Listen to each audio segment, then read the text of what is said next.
Yes. I got my drink. I got my blue hat on. Oh no. Hold Oh, on. Uh, Groovy. Yeah, do Groovy, it. come on. Work with Come me on, here. Groovy. You got it, buddy. Going for a bit of a reveal, Groovy. You're kind of killing it. There we go. No, wait. I realized I'm a fool. Because I forgot that with my new stream as it's set up, to remake my Dungeons and Dragons one. So I need to create a Dungeons and Dragons screen real quick. Things that you don't think about. Because right now it's like Duel Links, which I do love me some. I do love me some Duel Links. Don't get me wrong. Oh my god. However, not quite what we're going for right now. Window capture.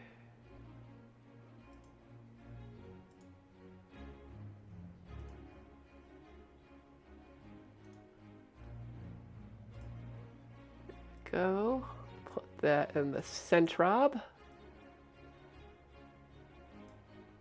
Alright, that goes there. And then we need our image from Master. That's incorrect.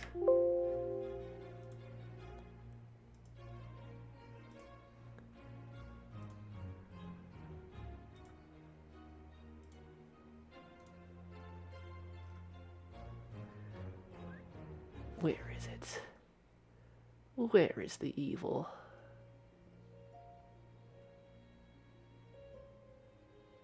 None of you guys are the evil. That's weird. Where did my evil go?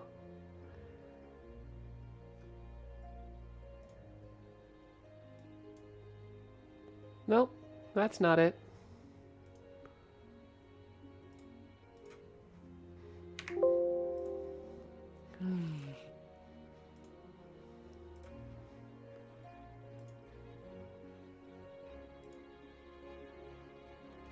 Once again, this is The Crown, for anyone wondering what music this is.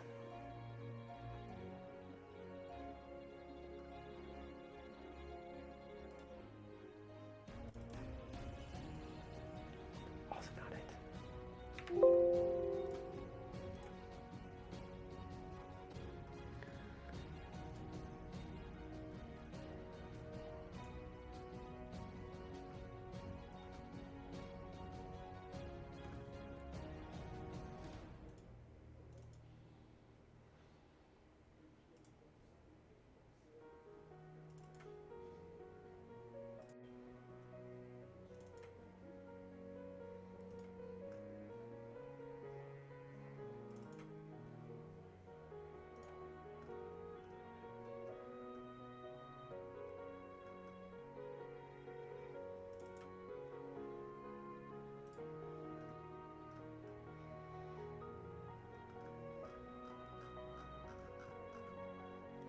Well, no time for that. We'll just deal with it for the time being. Or at least I will. Anyways, I believe you guys know exactly how we start this whole thing. Roll call. Hiya. Ryan. Mikey. Kyle. And Steven. Welcome back, everybody, to episode 15 of the Mole Master campaign with our favorite adventuring group, the Odd Jobs, for part 3 of our Embers of Elmwood module. Apologies to everybody who might have been wondering where we were last week. I got surgery done, and because of that, I was in no condition to DM. I had a septumplasty done, so for the first time in this man's life, I can breathe through both nostrils and I can smell the world. It's a smelly place, and I got to learn a lot of cool things. Also, like the AC in my truck is very, very dusty, and my filters need to be changed. So, thank you everybody who had patience for that. I very much appreciate it. When we last left the Odd Jobs of the city of Mulmaster, after gathering various bits of information and research from the likes of Zora Colkin, Mixie, and the likes. Two of our adventurers, Rory and Jove, headed off into the Zent ghetto to see if they could gather any more knowledge and find any clues tying the shack that the young Stowe and Mixie had almost burned to death in, and the strange temperature fluctuations and ever-growing heat in the city of Mulmaster. After successfully finding their way back to said burned-down shed, Jove scrounged around kind of the still burnt-down, unmoved, charcoaly bits of the shack, finding a necklace in the shape of kind of a bowl with a little top out of it. I believe if I scroll up, I posted, yes, the shape of this. With some strange wording on the back of it, that in a language that Jove nor Rory spoke. After finding this necklace, the two of them were beset by a group of orphans asking for coin, with more and more orphans getting closer and closer, surrounding the two of them, but also avoiding a strange building not far off from the shack. Something that looked like it at one point had been boarded up, but while the orphans seemed to scurry out from every sort of back alley and building in this area, they were keen to avoid this building, Jove noticed. Rory, thinking fast at the potential problems that being accosted by this many orphans could lead to, took a handful of gold coins and threw them out to the orphans, allowing Rory and Jove to escape the Zent ghetto from a group of orphans. On the other side of the city, Jasper and Freddy both began to make their way to their own kind of evening devices before regrouping with with Rory and Jove, getting the party together to go investigate a place called the House of Suffering, a hospital and hospice where the poorest individuals of the city go to receive alms and aid from a group of Ilmateri, followers of Ilmater, over in one of the poorest districts of the area, not far from the South Road Keep, which, for those of you wondering, is over here. There, the party put their thinking caps on as they counted a number of City Watch guards who lazily began to watch people go in and out of the House of Suffering. 2 guards at the front and 2 guards on the inside. The party used a bit of disguise, a disguise kit to make Jasper look as if they very much needed aid from the Ilmateri, and were able to casually walk into this small hospital. There, one of the Ilmateri, only referring to themselves as brothers and sisters, began to look over Jasper's fake wounds, immediately recognizing that it was a disguise, and asked the party what their intentions were here. The party was rather forthcoming about their goal to retrieve the burned victim from Elmwood and to deliver them to a safe place to avoid them disappearing into the custody of the Hawks that have a known reputation of, once the Hawks have you, likely no one's going to see you again, disappearing in the official capacity. The Ilmateri turned to Rornak, looking to see if their words were true, of which Rornak, as a follower of Ilmater, gave his word that their intentions were pure. The Ilmateri assisted the party, providing them a litter to carry the woman across the city, and I believe with a good use of a sleep spell and assistance from the Ilmateri, they were easily able to transfer this woman onto the litter and escape through the back door of the House of Suffering onto the streets of Mulmaster. As they made their way across Mulmaster using many of the back alleys and going through some of the poorer parts of the city, not many individuals batted an eye of masked individuals carrying an unconscious woman across the city. It wasn't until the hurdle of going from the kind of poor to middle class area to going to the upper class area of Mulmaster, where many of the blades and other kind of nobility of Mulmaster reside. With a singular street blocking their path, the party attempted to continue to carry this woman to Zora Culkin's estate, but not before being stopped by some of the soldiery, the elite fighting force of Mulmaster. There, a brief altercation happened between the party and a soldiery soldier, getting the name of Freddie Lapp and looking into who this individual was, proclaiming that they are working for a Zora of some sorts. With the show of the cloak's medallion, the matter was put to rest, at least for the time being. The party successfully makes their way across this major road, entering onto the Culkin estate. The Culkin estate showing clear signs of having not been in use for quite some time.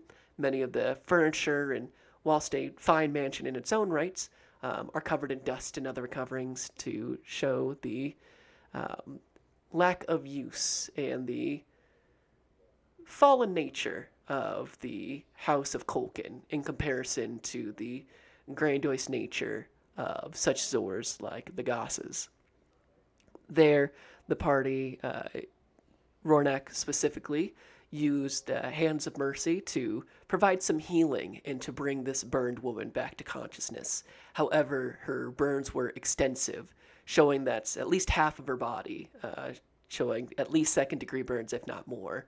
An eye most definitely lost due to said burn marks, and the woman awoke to screams of pain and anguish, talking about fire and ash before once again succumbing to unconsciousness due to the sheer pain of the experience of waking up.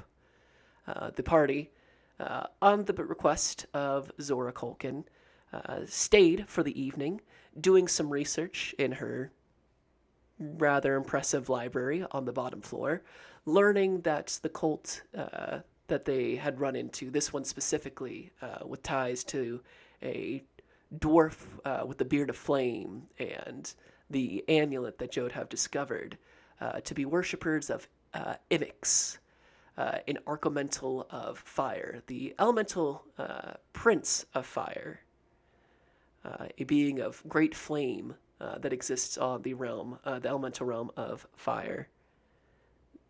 Learning this name sent chills down many of the party's spine, as this is the second encounter they've had with a group worshipping these powerful, malevolent archelementals. The party went to bed down for the evening, having plenty of ample rooms and space to stay at the Culkin Manor, with Jasper preparing to leave into the evening to return back to her own estate to continue the ruse of Jasper Lapis.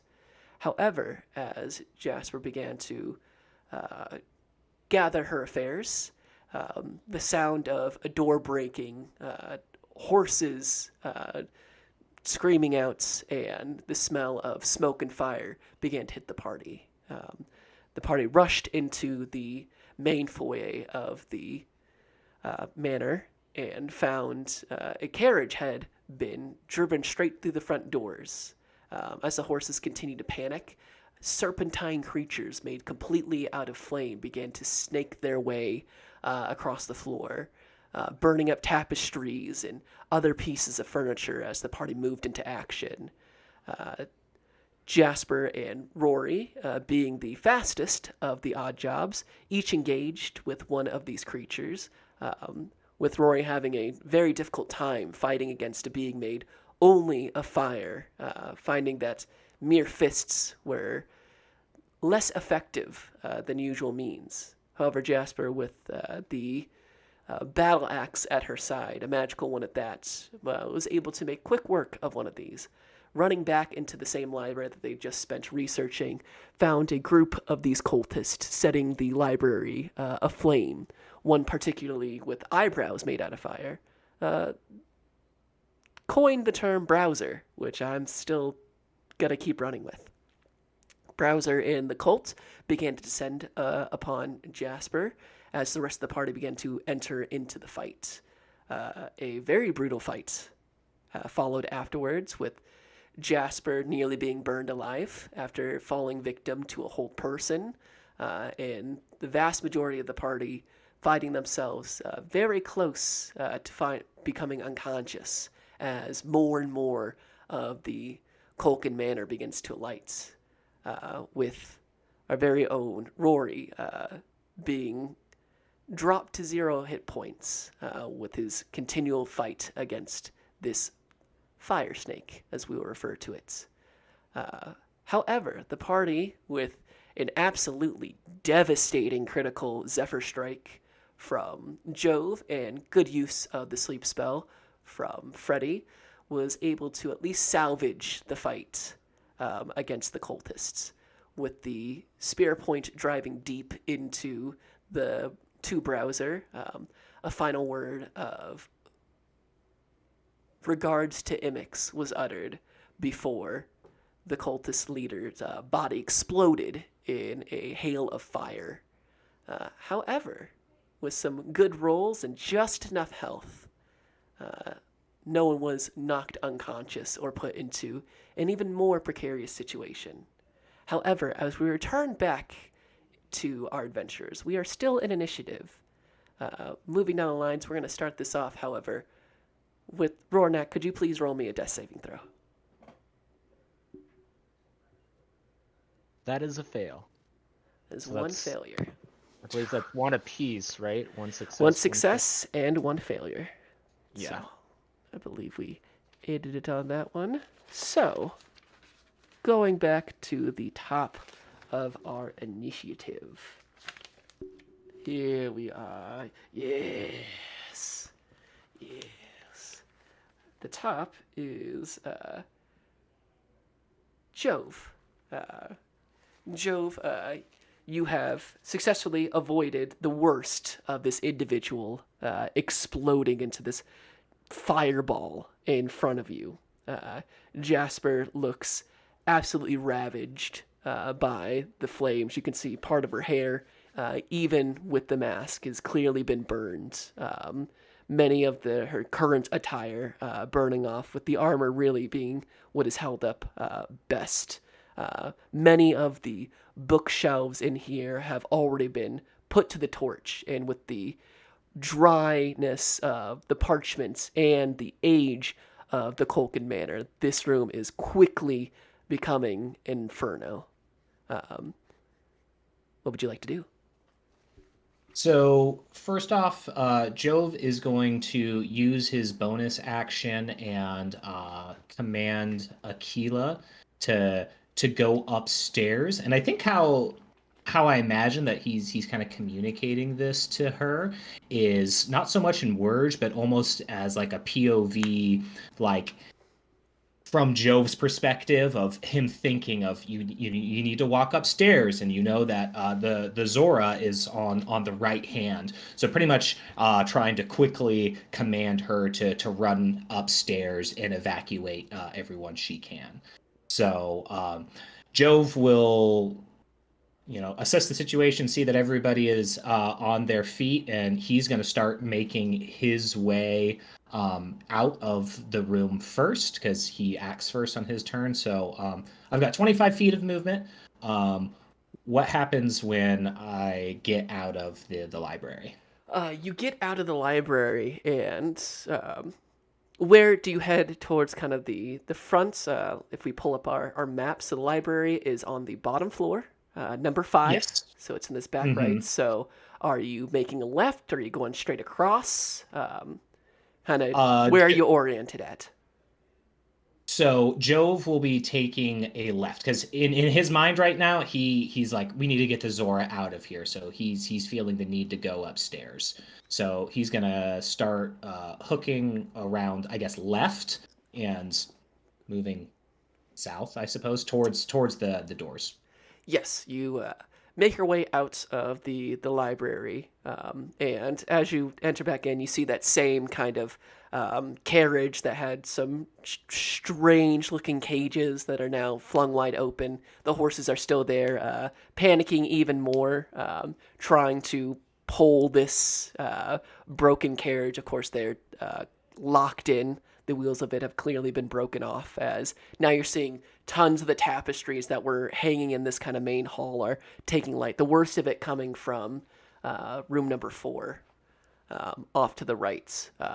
Go ahead and roll me a perception check as you come across.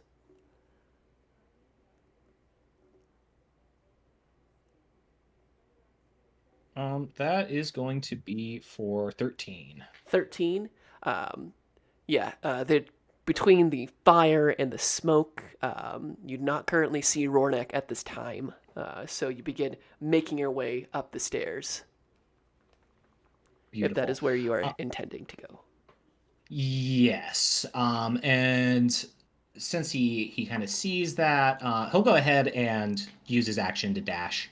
So he'll do another 25 feet to get himself up the stairs if he can. You can, indeed. The fire has not spread as bad to the second floor. However, the smoke is starting to get incredibly heavy at this point as it's rising and catching, and now many of the banners that are with eye level with you, even with your vertical challenges that you possess as a halfling, the air here is thick and heavy. Go ahead and make me a Constitution saving throw. That is going to be a 7. A 7.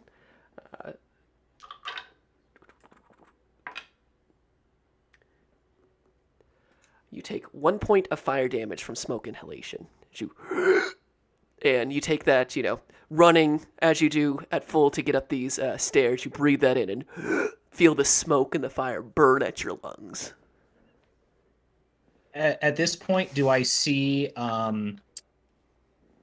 Well, I guess there's a lot of smoke. Would I be able to command Aquila to the right room at this point? Because I saw the butler take the. Oh the yeah, right you room. already you know where the woman and where Zora Kolkin's room both are, so it'd be easy enough to direct Aquila to it. Beautiful. Well, then Jove will end his turn at the top of the stairs, and then Aquila has 80 feet of movement to go from the library to upstairs where I was. Yeah, But she's got an extra 30 feet on me. yeah, she is in fact able to go past you. So you want to send her, I believe, to Zora Kolkin's room? Yes. Yeah, she is able to get to the doors of it just fine. They're currently shut. They do have the classic kind of door handle where you can turn it and everything. However, Aquila doesn't have thumbs. Yeah. So she is at the front of it. It doesn't, at least Aquila doesn't sense any like fires burning in there from her senses, but she's able to make it through there just fine. Would you have Aquila roll a Constitution saving throw? Certainly.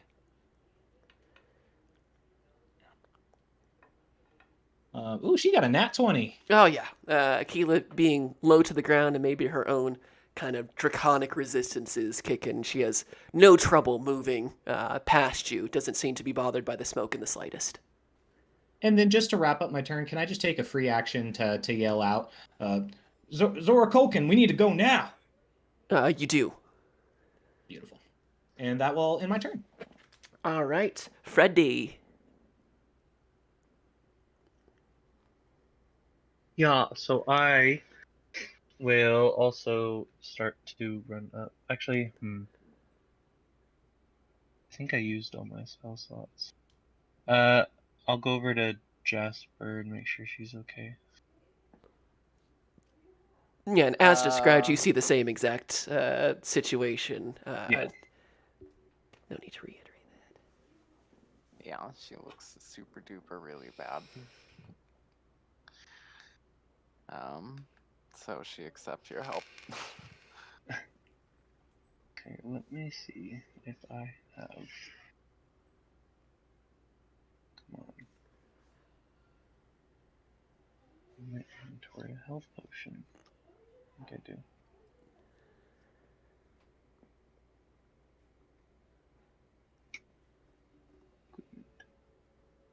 I think I might have used it. Yeah, I think I used it earlier. Okay, I don't have one. So, yeah, I'm just gonna stay with her.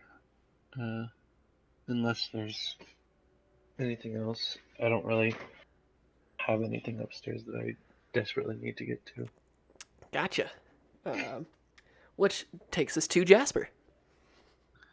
I think she coughs to Freddy. Where the hell is Rory? I don't know. I think he's over there somewhere.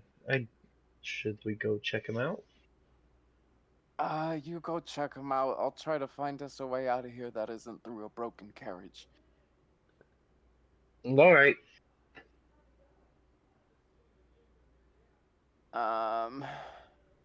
But she probably lets you help her to like. Actually no, she needs to run. On this map. Oh, how? Is that a back door? By number 2. By number 2. 1, 2. That is indeed a back door. I think, assuming it's not totally on fire, I think Jasper's gonna try that one. Yeah, it opens up. It's locked, but on the inside, so it's easy enough just to get that right on open. And with your superior movement speed, it's easy enough to get there. You open it up, and there's that as air from the outside moves inwards and such, and you can feel that you were hoping it would feel cooler outside because it's an inferno in here, but it feels just as hot. But the door is open, and this room itself, while it does have like a grand piano in it, there's a large hearth. It's decorated, with trappings of wealth and all that kind of good stuff. This room, for the time being, is not on fire. However, you can see that library is, will be gone in the fastest amount of time. As you can see shelves and shelves and shelves of these books, once filled with fine books and tomes, are now a just light show of different fires. Yeah, I think Jasper turns back around to start helping people out, but when she, turns back to see so much of the building burning with what just happened to her, I think she freezes up and stays there for now. Gotcha. All right. Rornak. Mon frere. Give me another one of them death saving throws. Yeah, alrighty. Oh, that's a nat 20! That's stable. We are stable. We're not up, but we're stable. Yes.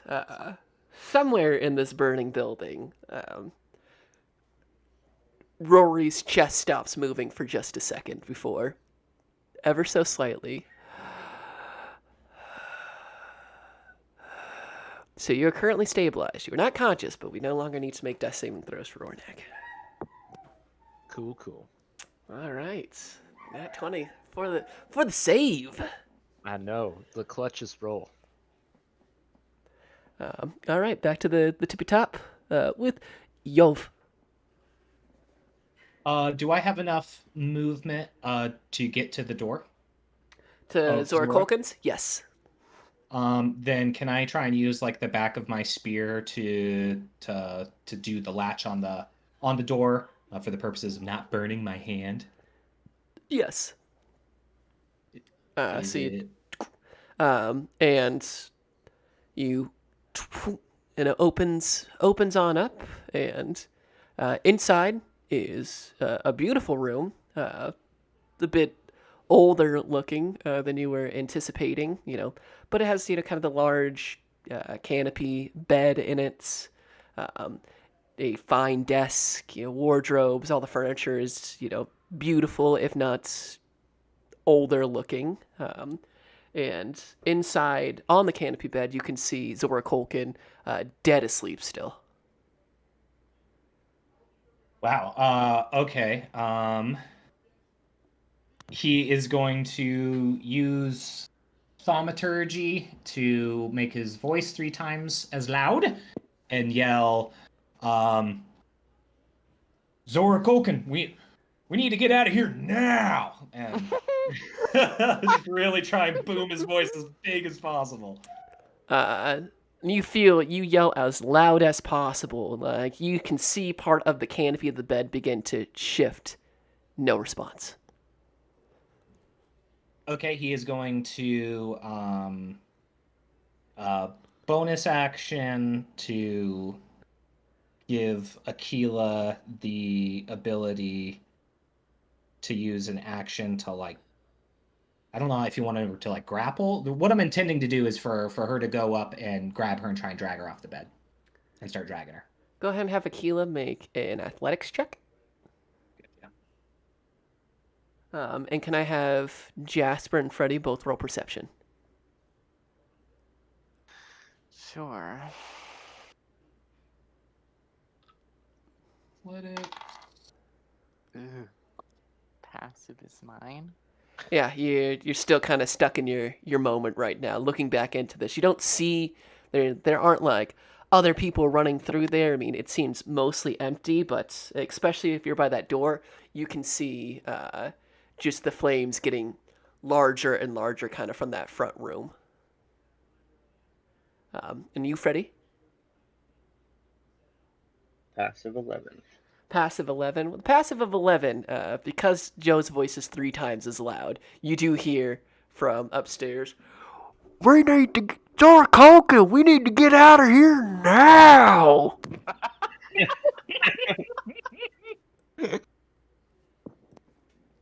What's that athletics check, Aquila? 15. 15? Yeah. Aquila begins to pull the currently still unconscious Zora Colkin out, and you see her whole body poof, get pulled off the bed, and Aquila can move half of her movement speed with Zora Colkin, pulling her basically, by like the shoulder kind of scruff of the neck. Just, it's weird. You've never seen a Drake kind of like gum something. You can almost see the scales kind of going like over her kind of maw, like you're trying to gum something, to not pierce through. And with the surprising amount of strength, begins to pull Zora Colkin. And even though she's being pulled out of bed, dragged, hitting the ground, you can see the smoke is now starting to fill this room as the door has been opened. This room itself is not on fire, making no response to it.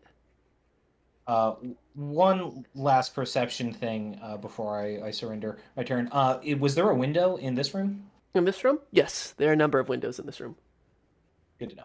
Okay, thank you. Yeah, I would say that Aquila uses, her. So if it's half movement, so she uses her 20 feet to make her way towards the stairs, and that's me.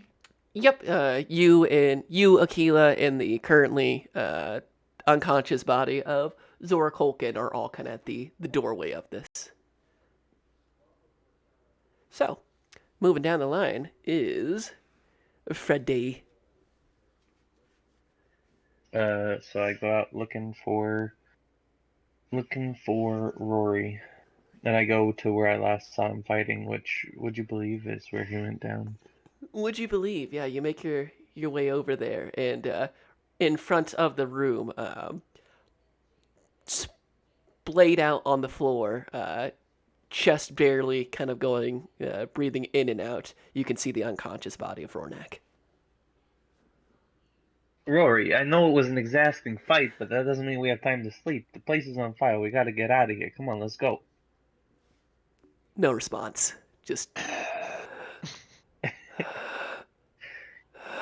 You fucking heard Jove. He says we gotta get out of here now. no response. I don't know what to tell you.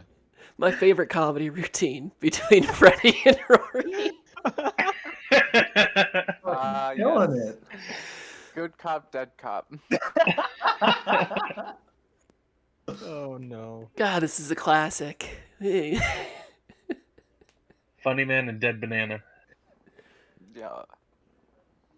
Charlie Chaplin's got nothing on this. Anyway. Anyways.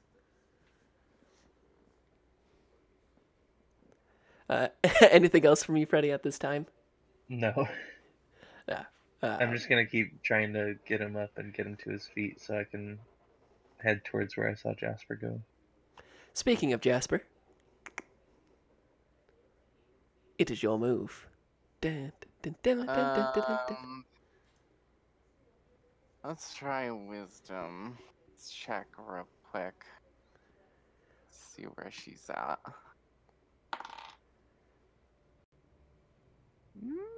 She just barely makes that, so she's gonna start heading towards where she saw Freddy go, since he hasn't returned from there yet. Yeah, and you've got a straight shots. So you can see as you begin heading into the main hall, towards the entrance, you can see Freddy is standing over Rory on the floors. You heard him what he said, and said scene plays out as you make your way towards there.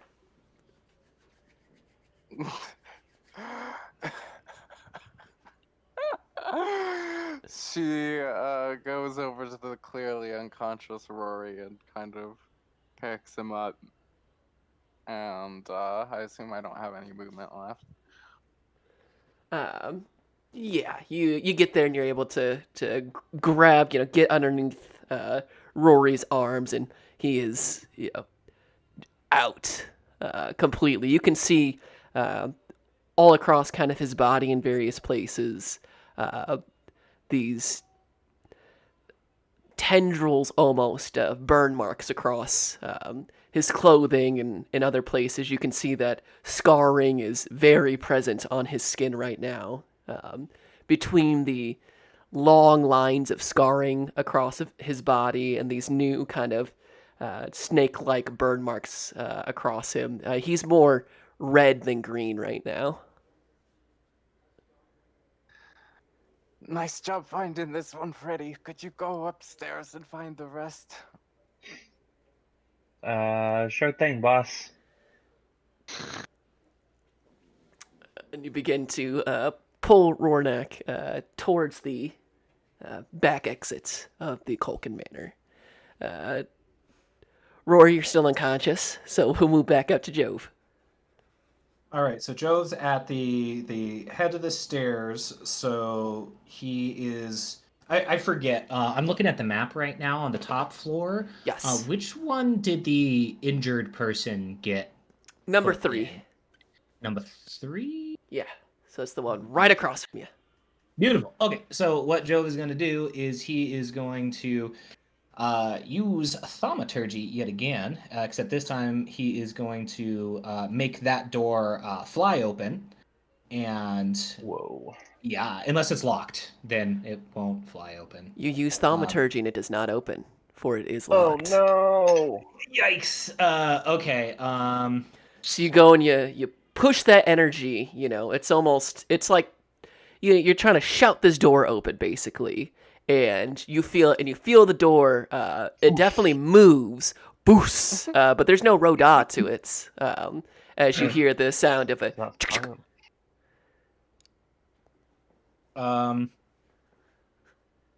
Yeah, and I'm guessing that Zora Colkin is just in her night attire, right? Doesn't have her Yeah. key ring on her. No. She is currently. She's actually not in her night attire. She's in the same exact clothing she was as she left. That kind of really nice mascalier, that kind of vaguely agricultural kind of look to her. You know, would be. It's kind of a blend between like overalls and a power suit put together. Very folksy, but very very nice. But she's still in those same clothing. She doesn't look like she switched into night clothing at all. And I'm guessing that we don't see the butler and the two guards. You do not see them. All right.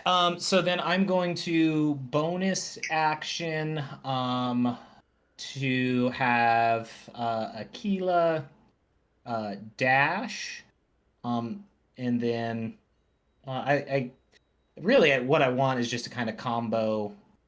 Actually, at this point, fuck it. Yeah, no, I'm gonna bonus action to command Aquila to dash to, like, I guess use half speed to carefully move 40 feet. Move Zorakolkin 40 feet down the stairs, and Jove will maybe take a couple of steps down so he's not like directly inhaling smoke, and kind of take a second there. But he's gonna tell Aquila to move her down and meet up with the rest of them, or actually rather to get her as far away from here as possible. Aquila can get with dashing can get Zora Colkin and herself to the top of the stairs, right there next to you, but cannot get down the stairs. But has returned to you with Zora Colkin. However, I do need you to make me a Constitution saving throw. Gotcha. Okay. Yeah. I was thinking that we were at the head of the stairs. So I got a 19 for Constitution. That passes. Okay. And do you want me to do one for Aquila? I do. And Aquila got a better than 19. Let's see what she get. She got a 20, unnatural. Yeah, Aquila's having absolutely no problems existing in this environment. Zora Colkin rolled a 13, so she's doing. Still hasn't made any kind of motions to get up or, assist or hold. She is just out completely. Can I make an insight just to, like, Jove wants to see if he can piece together if, this isn't just had too many drinks, that maybe she was either poisoned or had her drink roofied or anything like that. Do you want me to actually make a roll medicine on- check? Medicine If that's what, check, I can do if that. that's Jove would, if Joe came to that conclusion, medicine is what you're looking for. Well, I'm booty at that. I got a 5. Yeah, Man, she's asleep. She's real drunk. however, it's weird because you remember specifically that she didn't ask for anything in her drink like that. That she didn't have any alcohol. That's the thing, is you're looking for signs of alcohol, and even with that poor roll, she doesn't have any signs of alcohol. Interesting. Okay, so the wheels are turning, but he's not quite there yet. Yeah, you're not just- sure the cause, but even with the 5, you would expect her to be reeking at this point, to be out like that, and it all kind of comes together of, wait, she asked specifically not to have anything in her tea. She doesn't smell like alcohol. She's not waking up. You're not sure what's wrong, but something's wrong here. And just so I have the picture clear for myself, we have Aquila and Zora Colkin at the top of the stairs, and then Jove is still kind of making his way towards the top of the stairs, correct? You could be at the top of the stairs. That's where I assumed. You've got your full movement, so you can head down the stairs if you want. You can stay there and begin to assist Aquila if you want to stay there. But you've got your full movement. You haven't used any of it.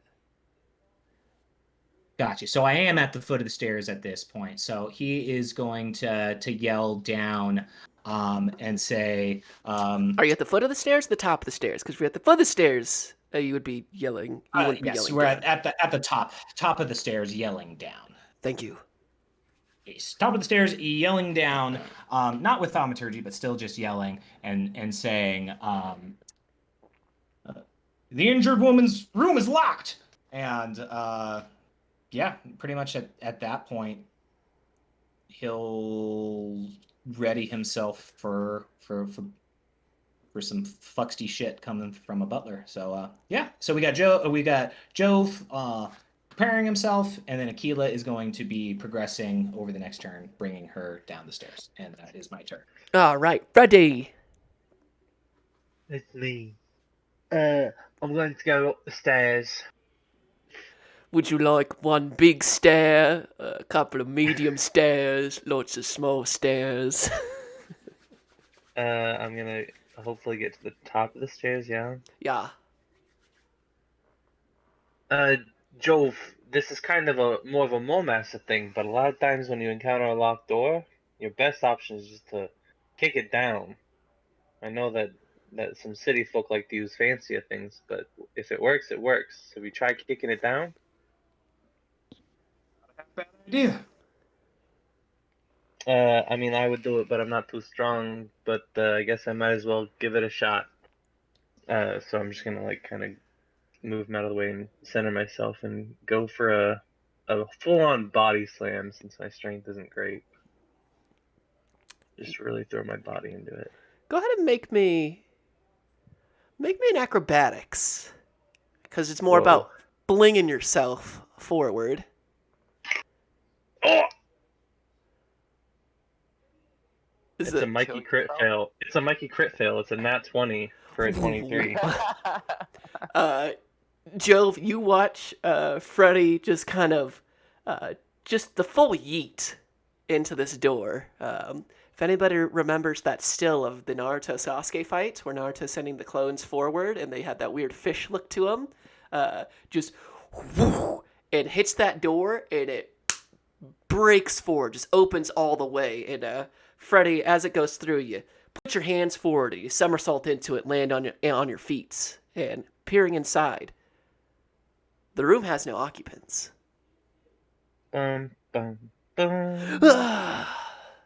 Instead, you can see a singular window is open with a line of rope attached to to the bed that goes out through the window down below. Can I roll an investigation to see if I can like see any signs of struggle, like if this was done in a hurry, or if it was like she knew that this was gonna happen, so she just like started getting this ready around the time that she knew that they were coming. Go ahead and roll that investigation check. Oh my god. Oh my god. It's an 18 for a 20. 18 and 20. What is happening? There are no signs of struggle in here. The rope is finely made. You're like looking around, none of the drawers are open or anything like that. You know for a fact that she didn't have any rope on her. I mean, she basically just had, patient clothes from the House of Suffering. And looking down, you follow the rope from the bed out the window, and you can see a set of wheel marks, or like I want to say cartwheels, but that sounds wrong, but it's correct. You see a bunch of cartwheels down there. It's sick as fuck. But you you do see signs of what appears as if there was a cart underneath and has made its way away from the Colkin Manor. With your incredible rolls, I'm baffled by this. Yeah. It's okay, they're about to go shit. I can feel it. Joe, we got good news and bad news. Good news, I know who our fire culprit is. Bad news, it was the person in this room. They were working with somebody, and they knew it was coming, and they got out of here before anything even started happening. Well, shit. And then we'll move on to Jasper. She's gonna start, Oh, also, dragging. Freddy, could you make me a Constitution saving throw? Oh, sure. This is where you have me do my shit. Okay. 14? Yeah, you get into Oh. that room, and with you Wow. moving through the room so quickly, you get into there, and there's not a ton of smoke in here. What is going out the window. You know, you stuck your head out, got that breath of fresh air. Like, it was, yeah, it's everything's turning up, Freddy, right now. I love 3 how when rolls all Jasper's of the not time. around to see it, Freddy becomes a fucking superhero or some shit. Hey, I'm a superhero all the time. Listen, never That's not in superhero mode. Go big mode, and big mode Go was big made. mode. So yes, God, I need to watch that video again. yes. So, Jasper, you've currently got an unconscious Rory in your arms. yeah. What would you like to She's do? gonna be careful with him and start bringing him back to the back door. Yeah, you. Yeah. Yeah, you're able to, with your superior movement speed. I assume you're using your action to dash. Yeah, assuming I don't like kill him by doing that. No, simply carrying him underneath the arms and moving at your as fast as you can to get him out of this burning building is not going to incur extra damage to the unconscious Rory. So you're able to you are able to get to you pull Rory out of there, and as you get out, Freddy, you see Jasper pull Rornak out, and then you look to your right, Jasper, and you see a rope hanging down, and look up and meet eyes with Freddy.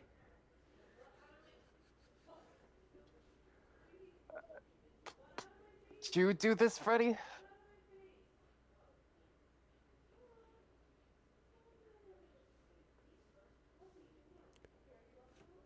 And with that, we're back to Jove. I was muted, damn it. Why wouldn't I just use the stairs? Yeah, Jove will enter into the room where Freddy is, and kind of assess the situation. Real quick, is there any indication that the like, I don't know what the right word for it, but like the cot that we brought her over on, is that like sitting somewhere? Oh, the litter? Yeah. The litter is indeed up here. Interesting. Okay, Jove makes note of that, and then is going to Yeah, it's exactly where you guys left it when you brought her in. Jove is going to kind of slap Freddy on the back, or kind of the mid low back, wherever he can reach, and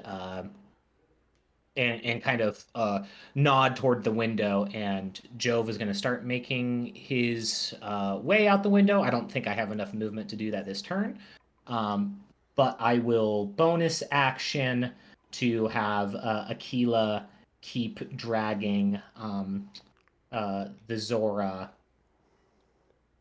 towards the back window. So she'll, do the excuse me. We'll do this the fucking dash action and keep moving Wait, towards back window or back door? Yeah, back door, because she was pulling her down the stairs, so she's keeping on that, and then is going to hook around and go towards the back door. Dum dum dum dum dum dum dum dum dum dum dum dum dum dum dum dum dum. Yep. As Aquila continues to make her way down the stairs, hooking around, heading towards that back door. Jove, make me a Constitution saving throw. Ooh, that is a 22. Mm-hmm. Now that you're in this room and with the window open looking out of it, the air's much easier to breathe. The welcome sign. And yeah, that'll be my turn.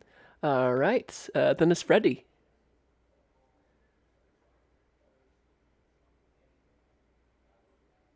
You're muted again, Freddy. Thank you.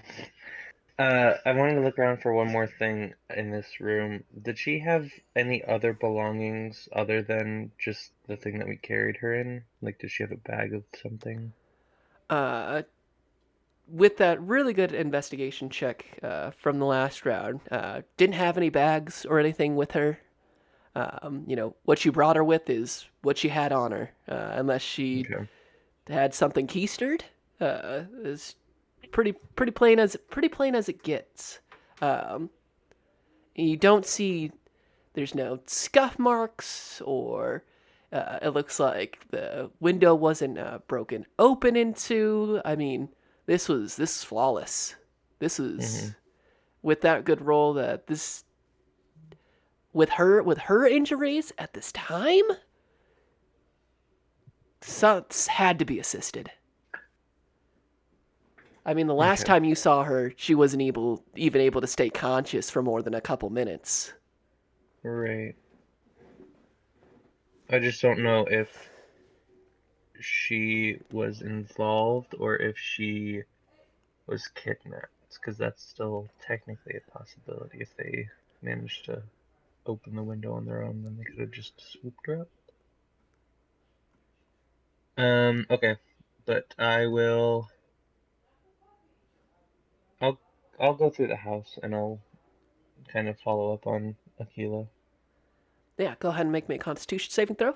So you make your way out through the door and begin heading down the stairs, following after Aquila. You have plenty of time to see Aquila thump, thump, thump, thump, thump, thump, thump, watching as Zora Colkin is just bumping every single step down the way. You got a 9. A 9. Right. Take 1 point of fire damage. As you go back into the building and begin heading down the stairs, now all the tapestries that were hanging at this point, are clearly alight. The smoke is at this point filled up the entirety of the hall. It's snaking down the hallways of the second floor. It is thick, dense smoke, and it's getting just harder and harder to breathe as you accidentally inhale some of it and feel it scorch the inside of your lungs.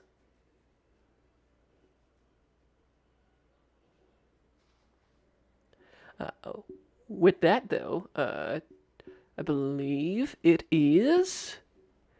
Well, you're still unconscious. So, Jesper. She's gonna get 20 feet away with Rory and then gently drop him down and use her action to dash back to the door. Or probably more like limp back to the door.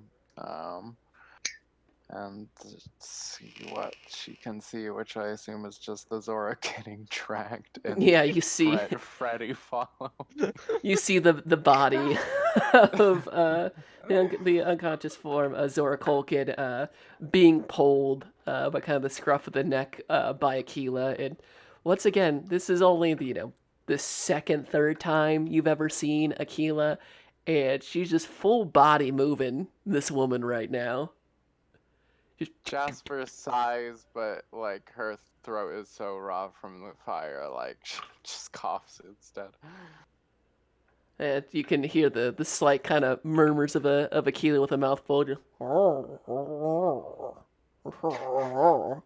almost like Nezuko, but draconic in whatever color Aquila is currently.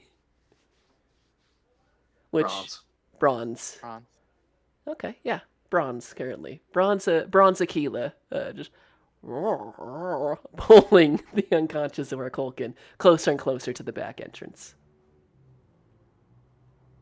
That's gonna be Jasper. All right, Jove. Jove is going to attempt to rappel down the rope. All right, make me one last Constitution saving throw.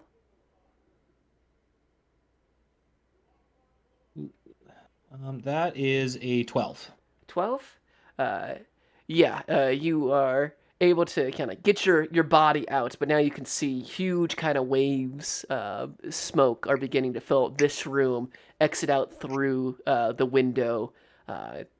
You can see that, the fire is starting to kind of reach a critical point here. As you can hear the creaking and breaking of parts of the structures in here, you hear stuff collapsing inside of the house. Go ahead and make me, for you, an athletics check as you begin rappelling down this rope. Nice. That is a 19. Yeah. Snake your legs through it and do. And you're on the ground. And then we'll use the bonus action to give Aquila the ability to dash, and she will continue pulling Zora Culkin towards the back entrance. Yep, and you look into the entrance. You could see Jasper kind of limp leaning against one, and then suddenly there's Aquila. And Zora Culkin and Aquila make their way out of the manor. Beautiful.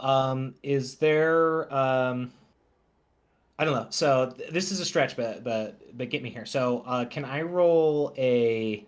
Oh, wait, is it? We're on cobblestone, aren't we? Not like mud. Not like dirt. You are not on cobblestone.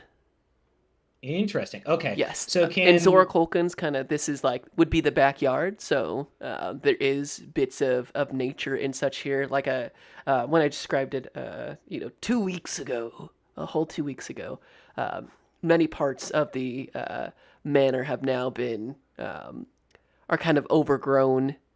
Some nature's found its way back into kind of the estate. So instead of like the nice cobbled stone that you see everywhere, or even like in the gosses that have that perfectly manicured what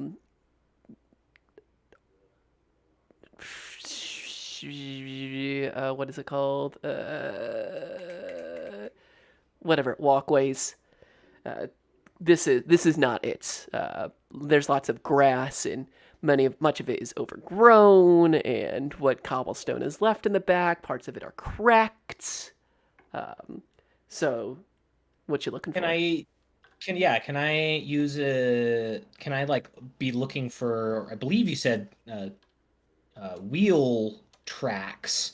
Can I start trying to establish a trail? And like specifically what he's looking for is like, do these look like they are really deep tracks, meaning like that this was a like a full buggy of people, or does it look like, oh, this maybe only had a couple of people and they were going away for speed?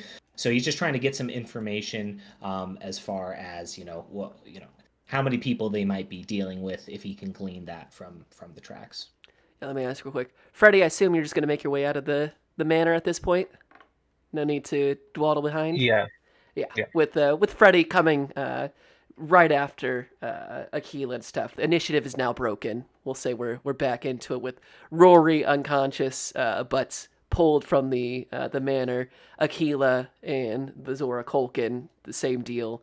The three of you all kind of reconvene, and Freddie easily points out the tracks. And so, Jove, go ahead and make a survival check to check out these tracks. That's only going to be a 4. A 4. It's easy enough to see them pull. It looks like it was hastily made, but you don't have a good judge here. While it's easy enough to follow the tracks, you're not getting a good read of whether or not it was a lot of people or a couple people, whether it was for speed or for long hauling. But you do see them.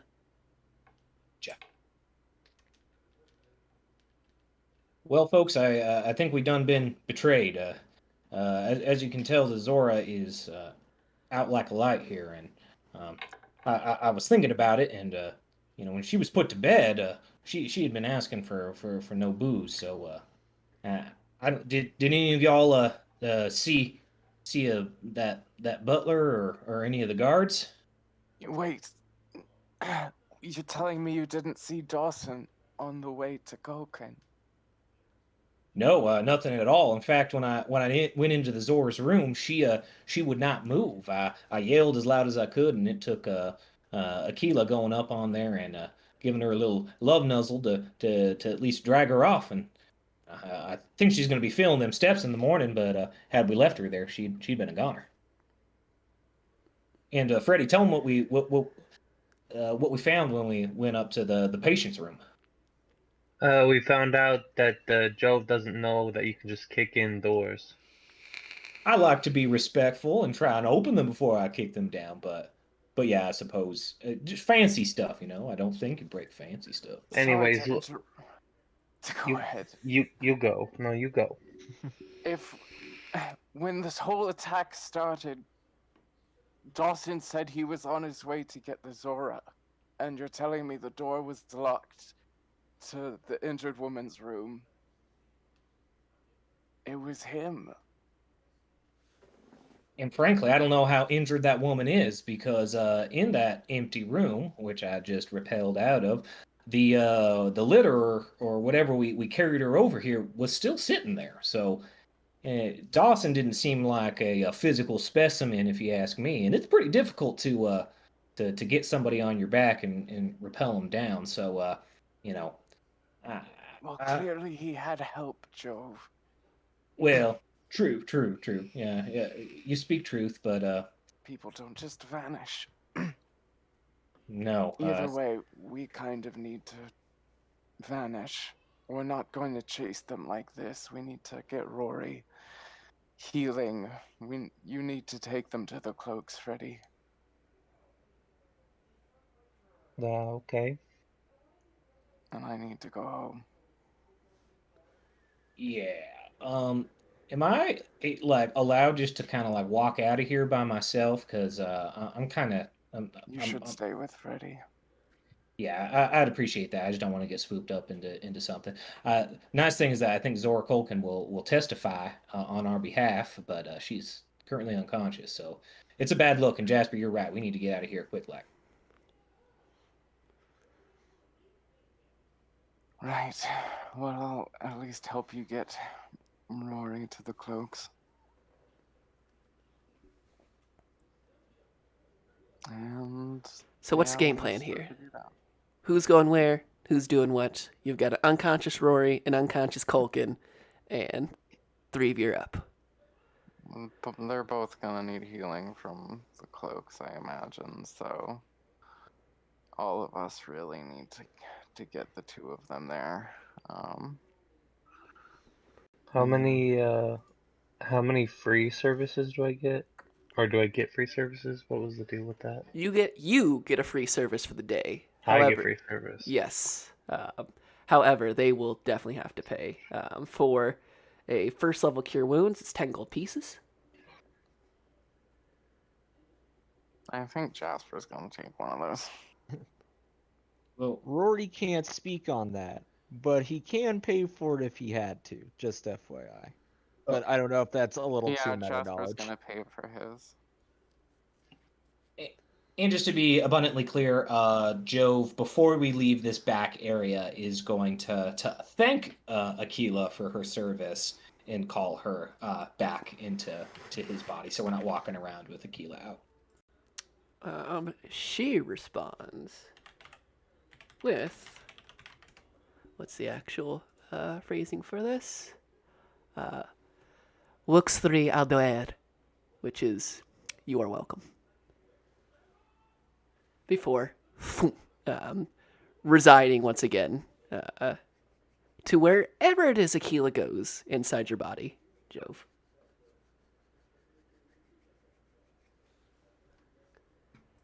So, it seems what are you guys doing with Zora Colkin? I think we're gonna have to drag her. Healed. Yeah. Yeah. So Jasper's already paying for Rory. Please do not make me pay for his No. I will. Jove will happily pay for Zora Colkin. Do we know that she's injured? What if she's just like magically slept? I'm sure she took some damage from the stairs at least, but That's fair. she probably needs an actual examination from like a professional. Yeah. Luckily for you guys, the Tower of Arcane Might is not terribly far away from the Colkin Manor. If we want to look on our map right now, Tower of Arcane Might is right here in the northeast part of the city, and over here, in this little broken place, is Zora Culkin's estate. So it is rather easy.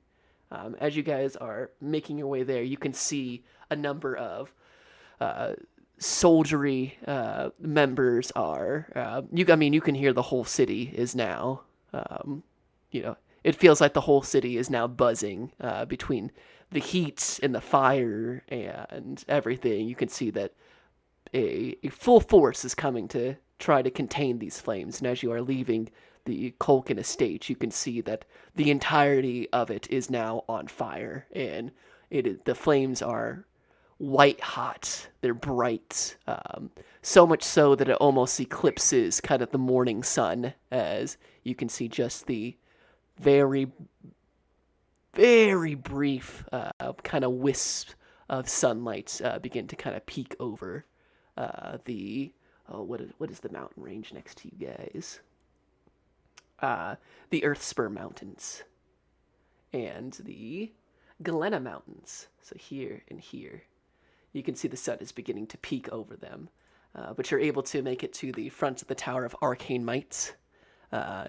You all look and smell and feel horrific, but the globes are there as you enter in.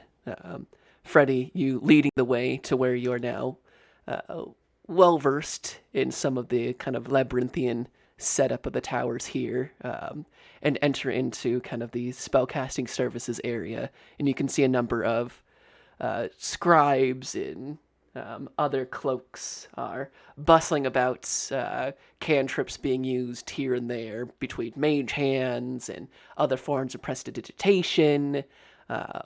It's already a hustle and bustle this early in before you are asked for what services you need. So, what services do you guys all need? What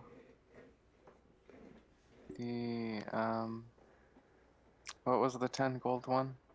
Healing Cure word? wounds. Yes, Cure wounds. and if you would like, in the pinned messages for us, I have the spellcasting services screenshotted. Oh, beautiful. Thank you. Da. Yeah, it's just gonna be a cure wounds for Rory and I. Right.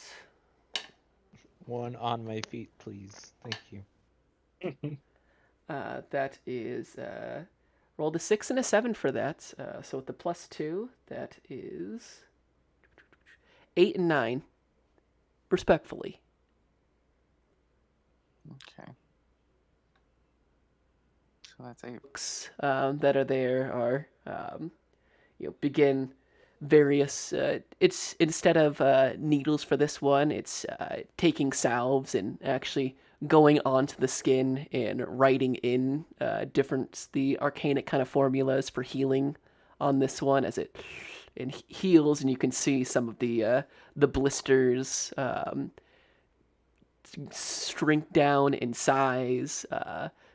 Some of them, you can see them pulling away the drainage of some of the blisters on Rory, especially towards the feet. Jasper, you can feel some of your vitality come back to. Your hair is a different story. However, there is a bit of a ruckus as some of the cloaks begin to recognize who it is that you have in tow. As you guys are kind of receiving this healing, you guys are coming through. Nevlon Dejuan makes an appearance, followed by Cloak Turgathan as well. And as these kind of healing services are being prepared and they're going through, go ahead and mark off the gold. Does anybody else need healing services while we're here, just to get it all squared away financially? Freddy, you're... Are we going somewhere before taking a long rest, or are we? I mean, Kinda. Jasper's gonna leave.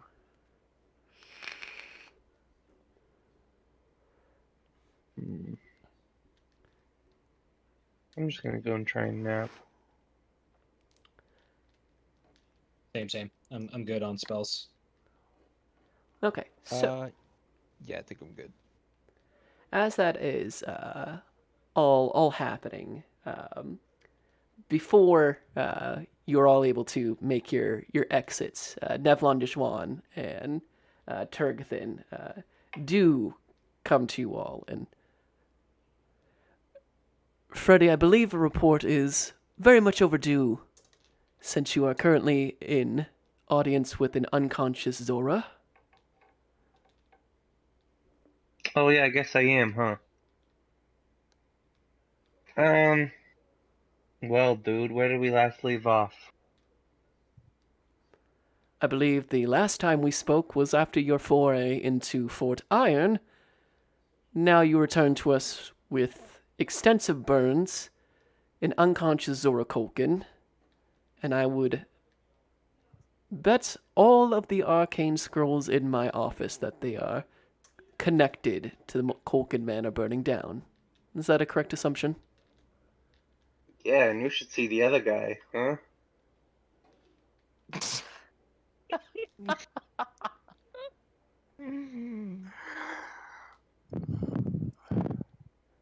I think there are many people who would like to see this other man. So, an explanation, please? Let's see. So, hmm, pretty sure I didn't do much other than we went over to the place where this one chick was being healed, and we said, okay, we're gonna take her out of the place, and then we did, and then we took her over to this Zora's house because this Zora wanted to talk to her.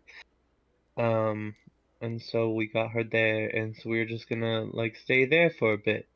But then before a bit was up, uh, this group of folks, probably some kind of cult or something, just started setting everything on fire, including some people I know.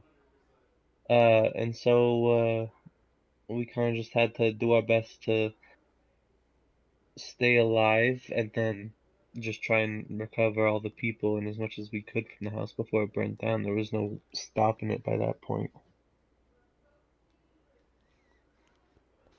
Nevlon Dizon begins to say something, and there's a... And the whole room gets tensely quiet. And you see all the eyes kind of look past you. Nevlon Dizon looks past you as well, as does, for the first time in quite a while, Turgathan. In fact, the entirety that you've known him actually shows what looks to be emotion and surprise at that. And as you and the rest of you all in this, as Freddy is reporting to his senior cloaks, turn over and you see an individual has appeared into the room, standing next to Zora Kolkin, who currently is on one of kind of the cots of inspection here at the Tower of Arcane Mites. You see this individual in this large mask, finely made with what appears to be almost completely made out of platinum. The smell of incense and perfumes fill the room. Long lights, almost kind of floating in the wind style hair, old by any metric, and long, almost skeletal like fingers coming underneath. And you hear kind of this hushed quiet as this individual opens up a spell book and like removing like a top layer, like once you've like glued over something, you can like remove the glue layer of it like from your hand, almost like pulling that from the book and then reaching over to Zora Kolkin and doing the same. He places a hand over her face, and you can see from her mouth is the color of that tea you saw her drink earlier, but you can see mixed in is almost this spiral of like inky black as he pulls back and places it into a vial nearby, caps it, and very quietly says, "Good morning, Zora Colkin. I hope our hospitality at the Tower of Arcane Might is up to your standards." And you see Zora Colkin's eyes open up to a fair bit of coughing.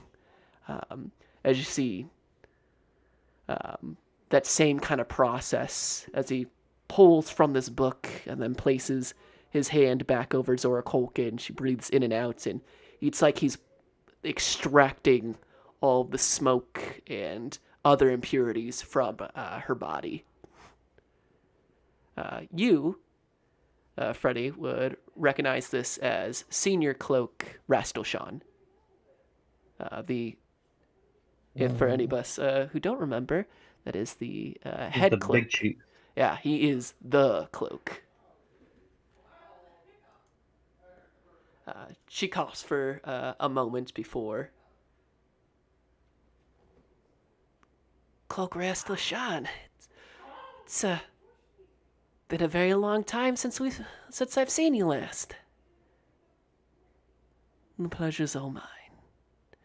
Now, I'm sure we have much to talk about. But I believe a conversation with your saviors is in order. He looks to the rest of you and makes his way over, and the smell of the perfumes is overpowering. Could I have all you guys make a perception check?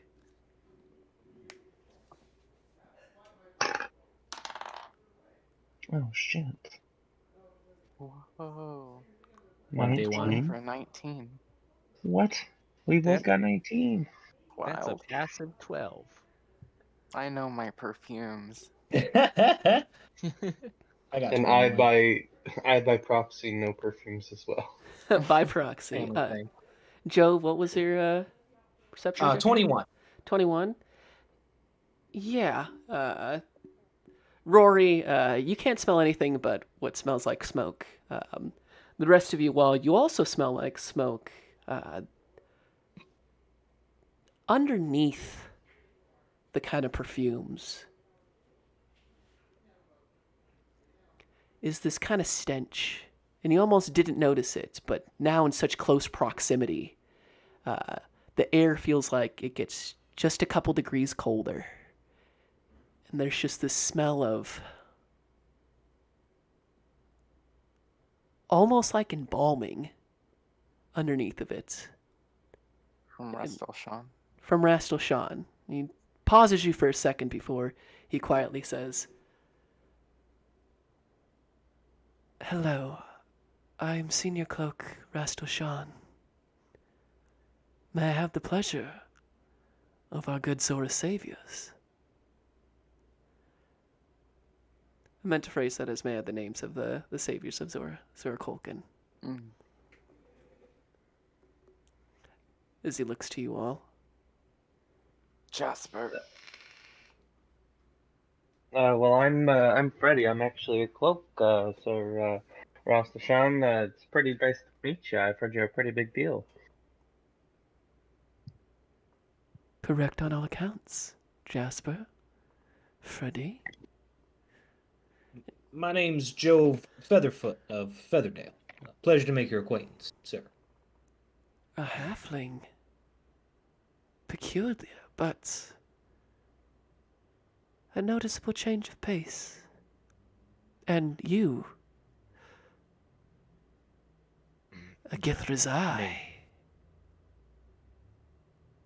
His name's Rory, actually. Githra's eye is not a name, it's a race. A peculiar one, especially in Mulmaster. You know about the Gith? I know many things of many races, but we are not here to talk about such interesting matters. Thank you for your services today. The Brotherhood of the Cloak is dutifully impressed. Saving Azora is no small feat. Cloak Freddy, what is your current rank?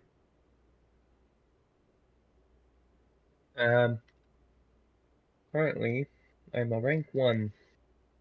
Your medallion, please. I readily hand it over. You see, with a long, slender finger, carves a second numeral into it, another line, Oh, shit. A Noise. and places it back. Very impressive work. Part of me wanted you to say that he just chucks it out the window. Fuck you, bro. I don't fucking need Idiot! This You're bitch causing a lot of empty. trouble. You're smuggling people from area to area, giving the cloak's name, and now you're bringing fucking burnt Zoras into our building. Get the fuck out of here. AU, where that goes down. Mhm. Our next module. But the with gang gets arrested. the gang gets arrested. There was a small chance of that being the outcome when we came here, but I'm Oh, glad yeah. that wasn't what happened. Mm-hmm. He returns the medallion to you, and you can see there are now, like Roman numerals, 2 lines on the front of it. Congratulations, Cloak Lap. My thanks, sir. No thanks needed at all. I believe today the cloaks thank you. So, I, Rastalshan, and the cloaks, thank you and your companions for securing the safety of one of our finest Zoras. I believe you call yourselves the Odd Jobs, am I correct? Yeah, I came up with that name. Pretty good, right? We do odd jobs around town. And you can see Nevlon, you look over and see Nevlon DeJuan and kind of puts a hand to his temple, looks slightly down. Cloak Turgathan, you actually see a little bit of color go to his face in those remarks. However, Rastalshan, just the eyes meet, and there, that kind of icy green that peer out from the mask, and they meet yours, and I'm sure it's exceedingly clever.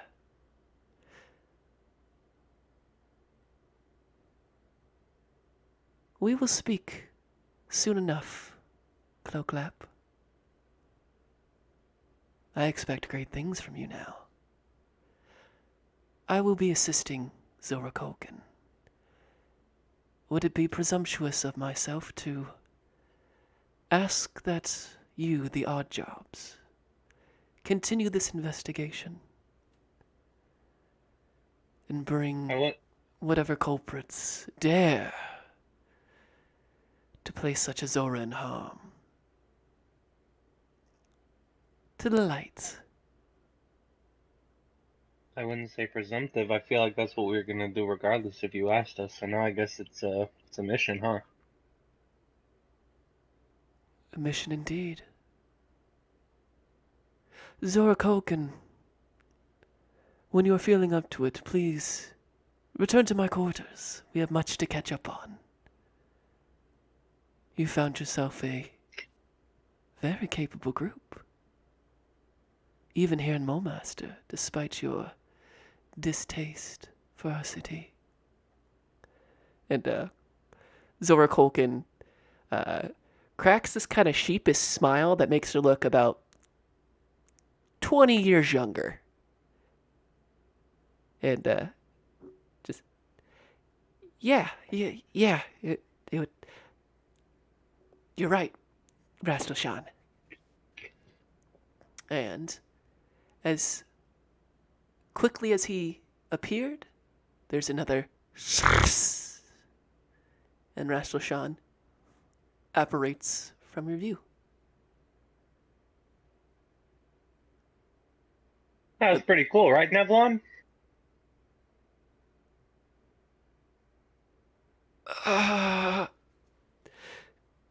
Yeah, You just, you Cloak. just kind of came over and started talking to us like we were just like normal folk. He's a pretty cool guy. Don't make him seem like this like high and mighty dude, but he's pretty cool. He's pretty chill. He's the most accomplished spellcaster in all of Mulmaster. Cool is an understatement. And you can see that Turgathan's face has just turned more and more red during this, and silently turns in just this incredible stiffness, and then exits out through the door. I believe that's enough for now.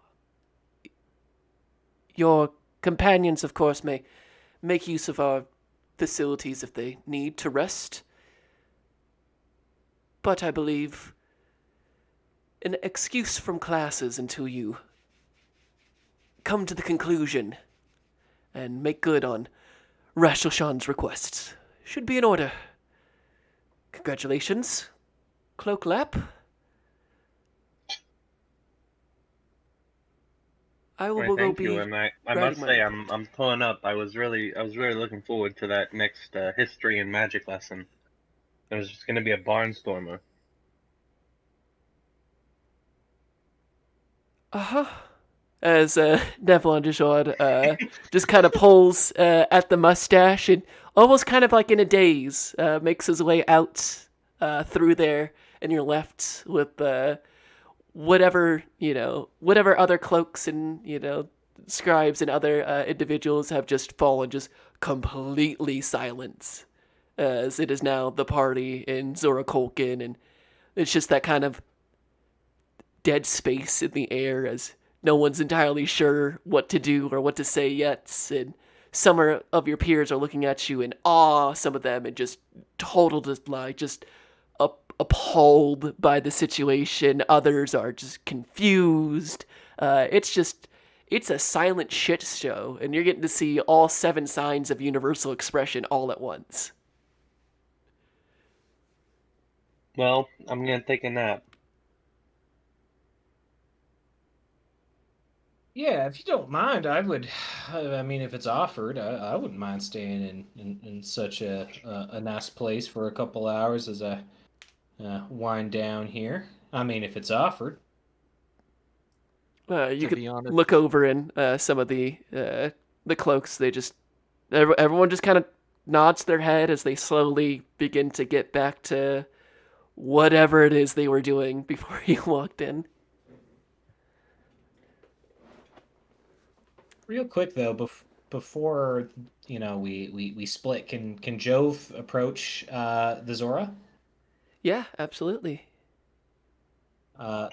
Jove will do so, and I don't know if she's like on a table or anything, but he's gonna be a little presumptuous, and he's gonna kind of put a hand out, and if he can touch a shoulder, do something like that, he's gonna go for it, and he's gonna say, "Well, I'm glad to see that you're okay, Zora.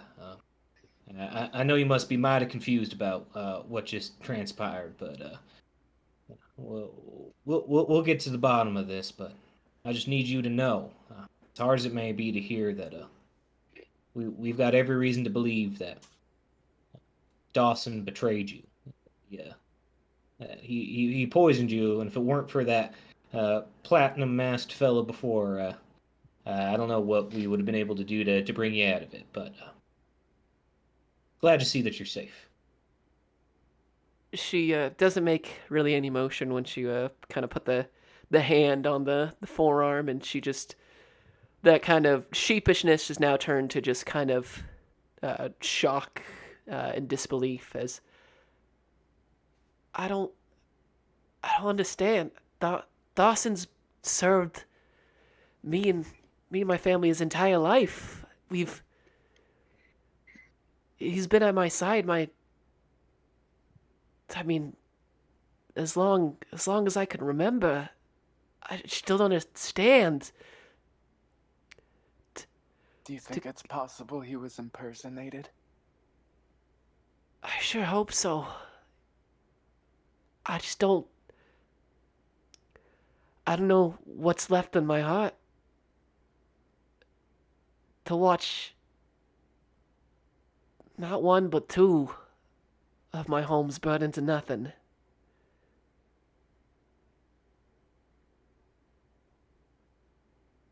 I I don't know what to say.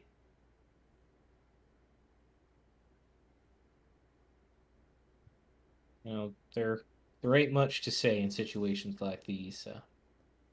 I was in Flan when it was taken, and while that's not my home, it was a place I enjoyed mightily. I know it can be hard to see something you love torn asunder. Unfortunately, I think Dawson took to heart Mulemaster's motto too closely.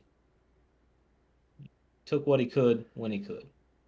I'm sorry that you were on the receiving end of that.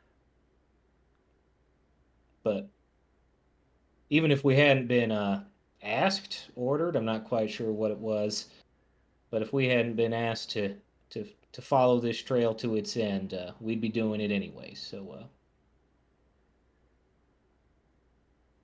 we'll figure out what brought Dawson to that, even if it's not an answer that is fulfilling as one might hope. But you probably should rest now, as we all should. It's been a hard night. Yeah. She kind of turns over and kind of her cot and just kind of pulls herself into herself and goes quiet. Insight something, DM? What are you trying to insight?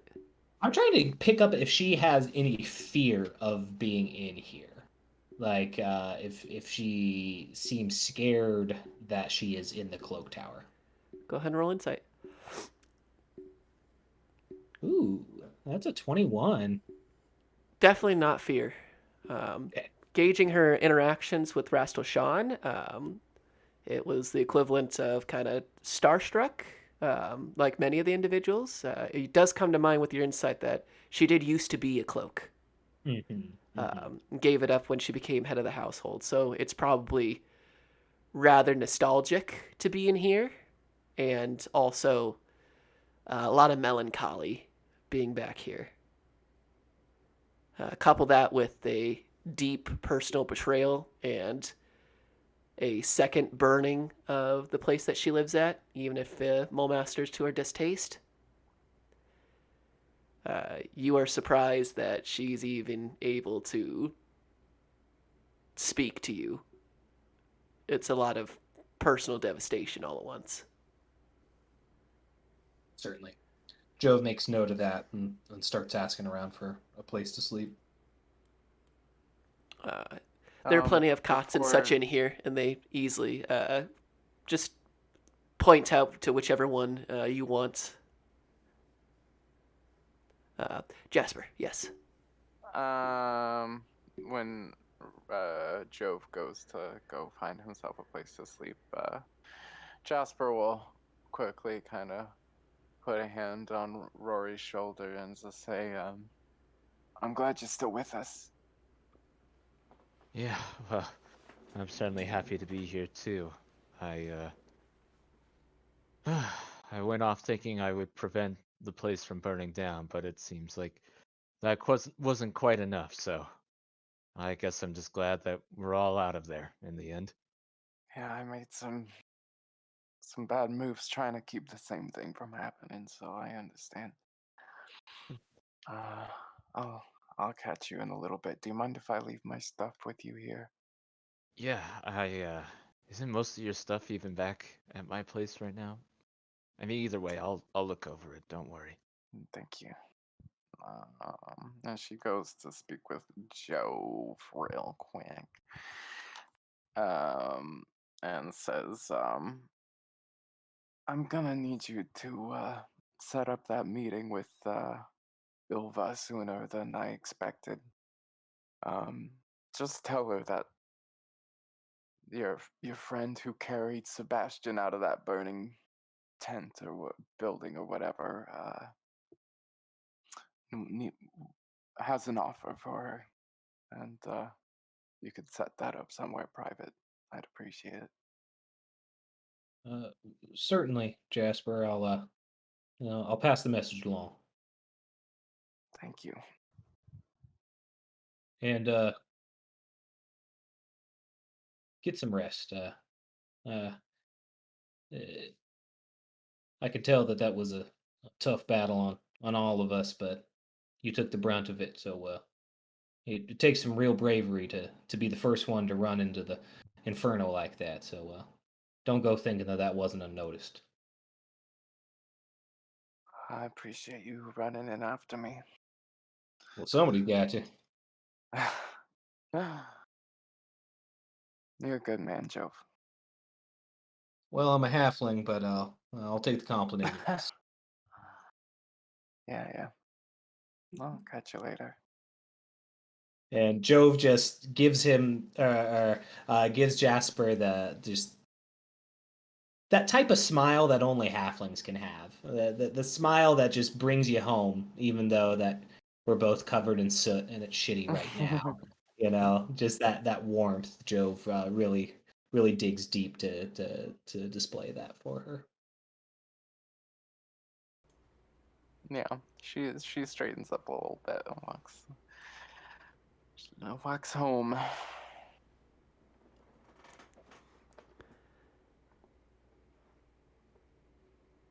So, as the majority of the odd jobs take rest at the Tower of Arcane Mites, Jasper, you make your way across the city.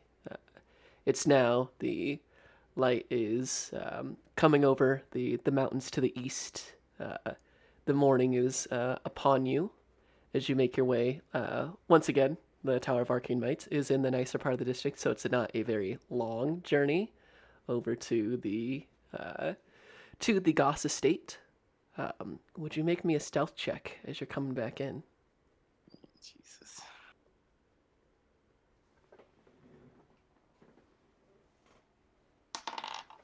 Please. Oh, good. Thank goodness. 22. 22? Yeah. It's nice because with the light coming in from the east, typically when you leave, you go in through the west side of the estates. So it's still kind of shrouded, but there's more light for you to kind of see what's going on. You sneak through, and it's not long before you're pulling the kind of chimney back, slide it to the side, sneak in, put it back into place. And you can see Kirk is sitting in one of the chairs that kind of look towards your bed, and you hear him say, "Kind of early for you. Was it kind of late for you? I can't really fucking tell." She tears off her mask and she's sobbing, and she asks for help getting her leggings, leg equipment off, because yeah, she's quite badly burned, so needs actual help. Lapis, what the fuck? Your Yeah. hair.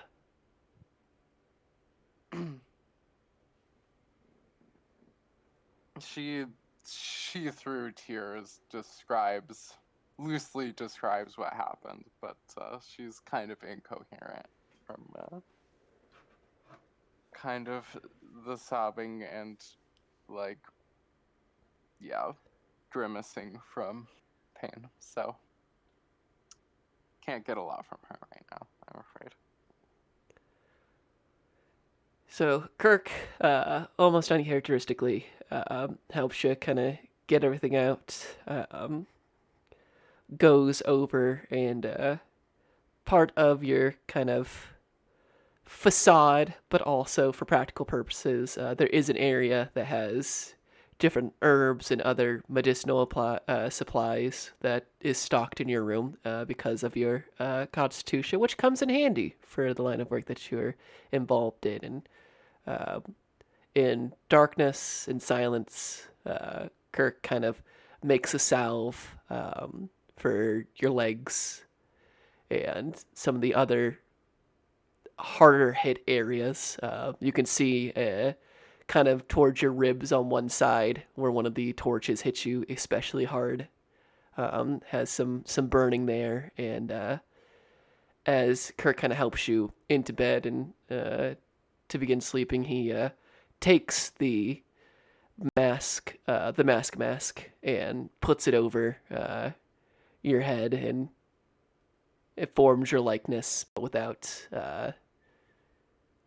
the rather noticeable marks and such. And listen, we're gonna need to talk when you get up, but that can wait. Thank you, Kirk. I have a plan. It'll be okay. I just need some rest. Yeah, okay.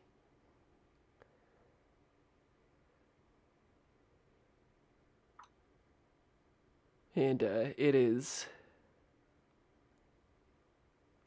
not soon after that you find yourself in a deep, dreamless sleep. At this point, we're going to take a quick 5-minute break. Let everyone go re-up on drink snacks and use the bathroom. So we're going to go to a quick intermission. See you guys in 5 minutes.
I'd still be waiting on Ryan. Yeah, I don't.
I think so. Yeah. Excellent. All of you have a very deep slumber after this, getting the a long rest out of the way. When you all finally wake on your various points, it is well into the afternoon. I mean, it's like coming home from a really long night. So at the very latest, would have been maybe 8 a.m. by the time all of you hit the hay, so to speak. 8 hours later, so we'll say that it's probably 4 going on 5 o'clock in the afternoon. You all wake up to various points. We'll start over with Jasper first, while the rest of you are waking up in the Tower of Arcane Might. Kirk in the same exact spot that he was at when you went to sleep. My heart. Yeah, she gingerly sits up.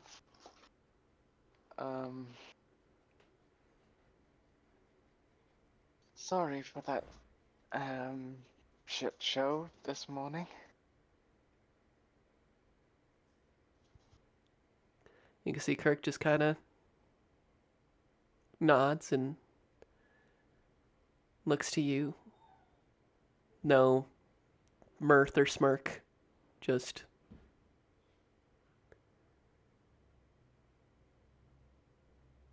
so.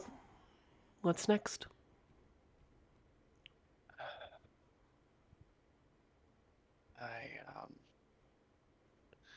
I have a way to get us both out of our precarious situations that I've put us in.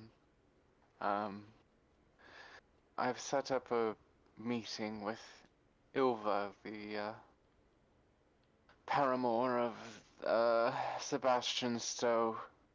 I'm going to offer her a chance to live the life of Azora using this magic that mask has given me. And that way, you won't have to cover for me.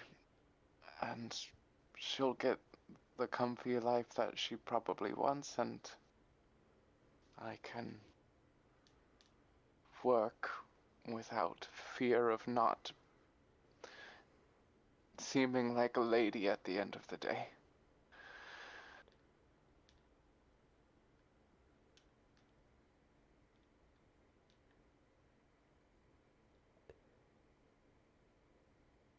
It's not a half bad plan. But I think you're getting ahead of yourself, considering you came back in here sober and that if I didn't know your build, I might not have recognized you. So maybe that first. 'Cause,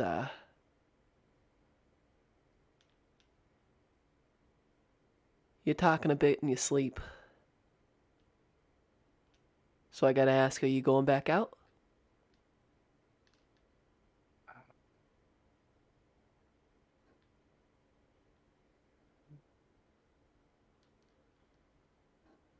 I probably should.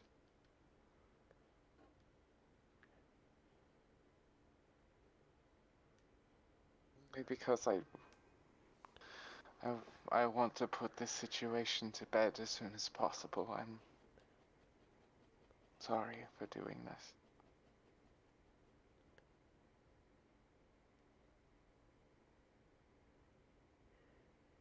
Yeah, you keep being sorry about it. Alright, let's get you ready to go back out. We'll talk about your switcheroo and what that means for Yumi and Mask afterwards.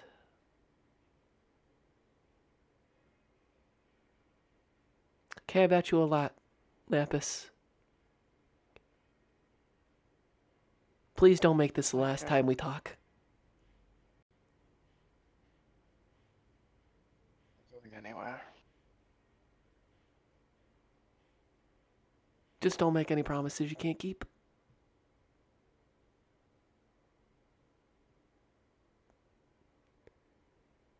Yeah, she gets ready and gets going. And it's very quiet. It's just kind of this lull between you and Kirk.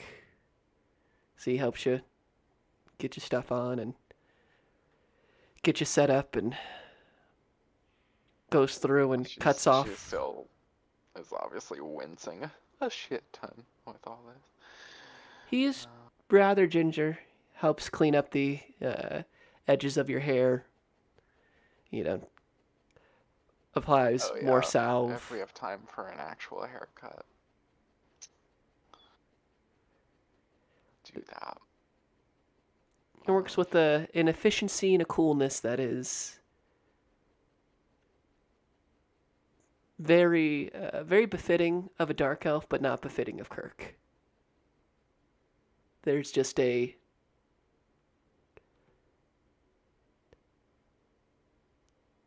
Kirk's the type of person who would shake your hands with a full grip, and everything just kind of everything's too soft, everything's too delicate, everything's too ginger.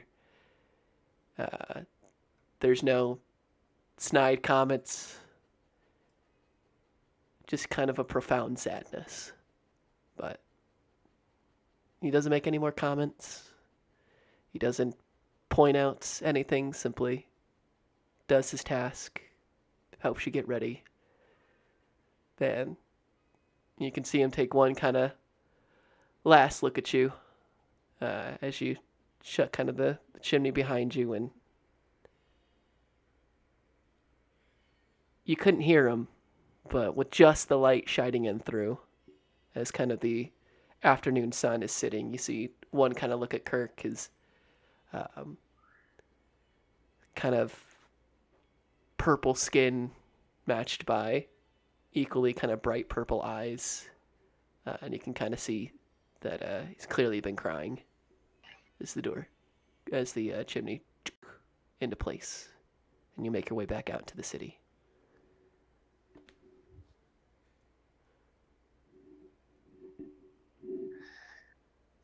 Head on back to the clock tower, I suppose. Actually, she'd kind of assume that the others woke up before her, and she'll probably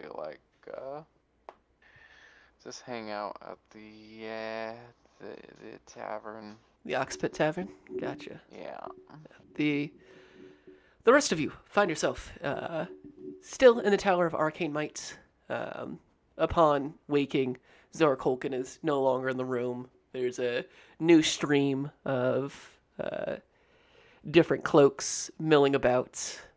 A couple of them showing odd injuries. It appears that one has grown an extra finger from a spell gone wrong. One speaks, but instead of regular talking, bubbles kind of float out through the mouth instead. But it is you find yourself unaccosted. And it's easy enough for you guys to get out while sore, smelling like smoke. Lungs hurt a bit, especially you, Rory. You're feeling the. I inhaled a lot of smoke. Yeah. Yeah. It feels like a hard night of drinking a lot, like a hard night of smoking a lot of cigars. Just it feels like it got kicked right in the chest by a mule.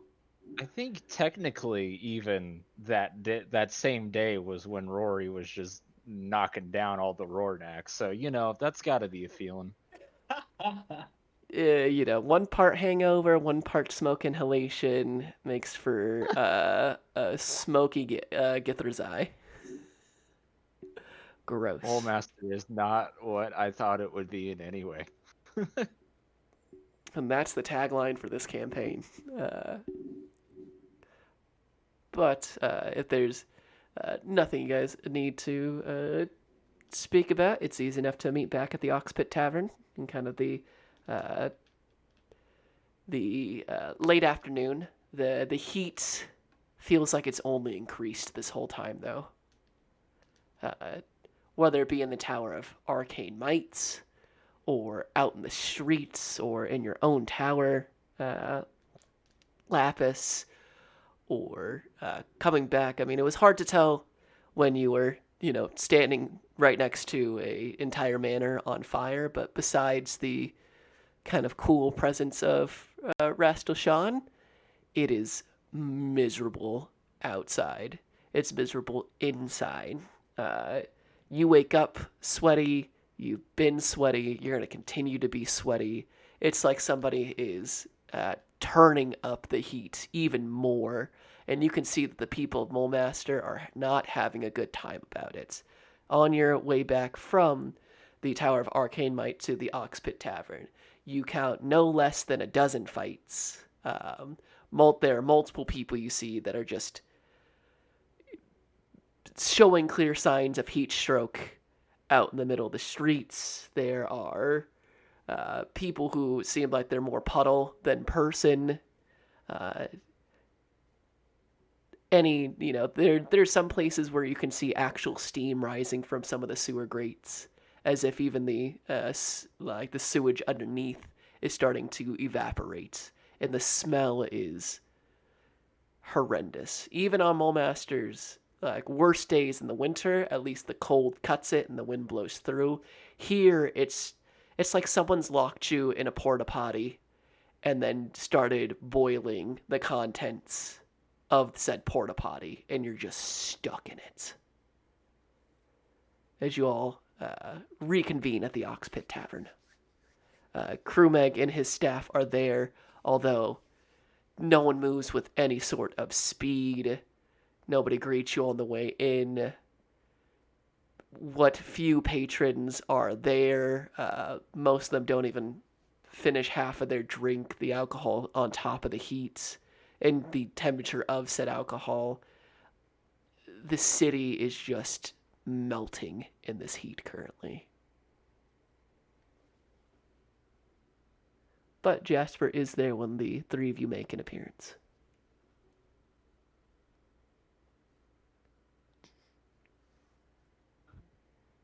Well, y'all are looking better than you did last night.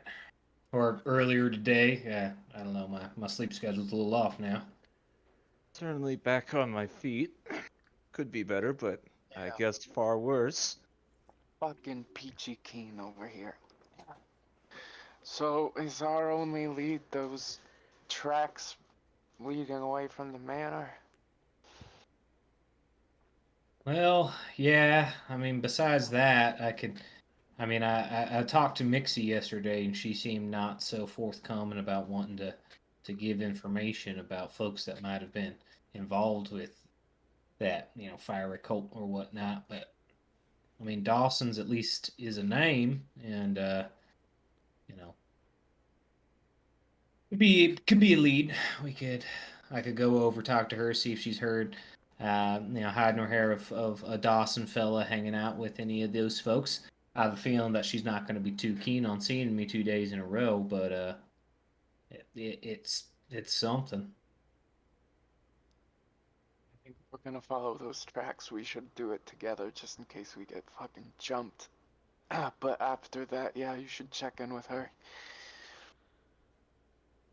Yeah, absolutely. I feel like whatever, if we can pick up that trail and find out where they went, yeah, whatever's at the end of that line is not going to be happy to see us. Also, I don't know, Jasper, Freddy, you were in that room when the dwarf fella exploded. Did it look like he swallowed that amulet? Because I got one of He those in my sure pack right fucking now. did. Yeah, that was fucking weird. So, wow. Actually, did I see that? I might have been health person and looking away. Doesn't matter. Anyway. Either way, we got one of those amulets on us, and that's something. If we want to get on those tracks sooner rather than later, that's probably not a bad idea. Last time I checked in with my folks in the Emerald Enclave, it sounded like they were still poking around the wreckage over in Elmwood, but that there wasn't really much to look at besides smoke monsters coming out and with fucking with folks. I think we're lucky we didn't have any of that last night, or else we would have been even sore this morning. DM. Yes. Did I see Jasper? I don't think Jasper herself investigated the tracks. But she'll ask Jove where which direction the tracks went. And then like plan a route that doesn't pass the manor in order to get to whatever intersection it was heading towards. Yeah, without going back, you don't have a great idea. Jove did not have a great look at the tracks at that time.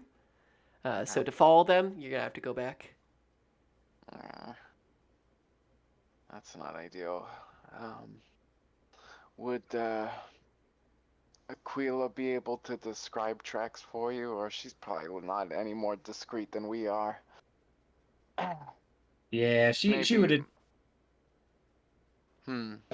I was just gonna say that she attracts a little bit of attention, and yeah, I think without a scent or anything like that, we might have some trouble. Might be worth. I mean, because the last time we experienced these fiery folks were down in the Zent ghetto, and Jasper, I know you've made a couple of friends down there. Maybe it's worth poking around, see if anybody came into the ghetto hightailing on a cart. Doesn't seem like many folks enter that part of town on in the back of a buggy rather than horsefoot. That's a good idea, Jove. Let's go. Let's go do the tracks first. Let's have Freddy go up since he's a cloak. He can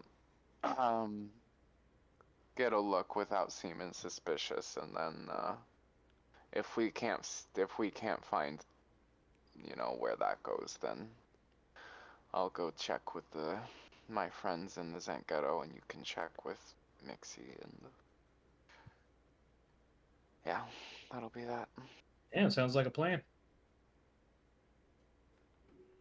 Okie dokie. So, whole party is heading towards Culkin Manor first.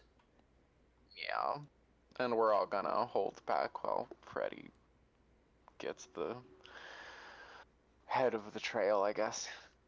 Absolutely. Head from the Oxpit Tavern over to the Culkin estate.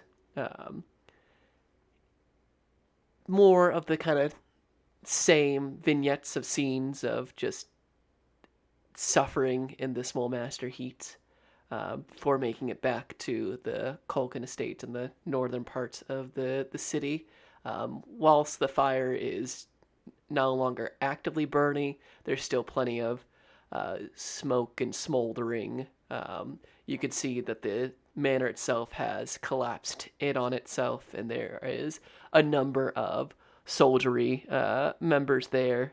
It looks as if they've made a burn line from it and cut down any of the overgrown.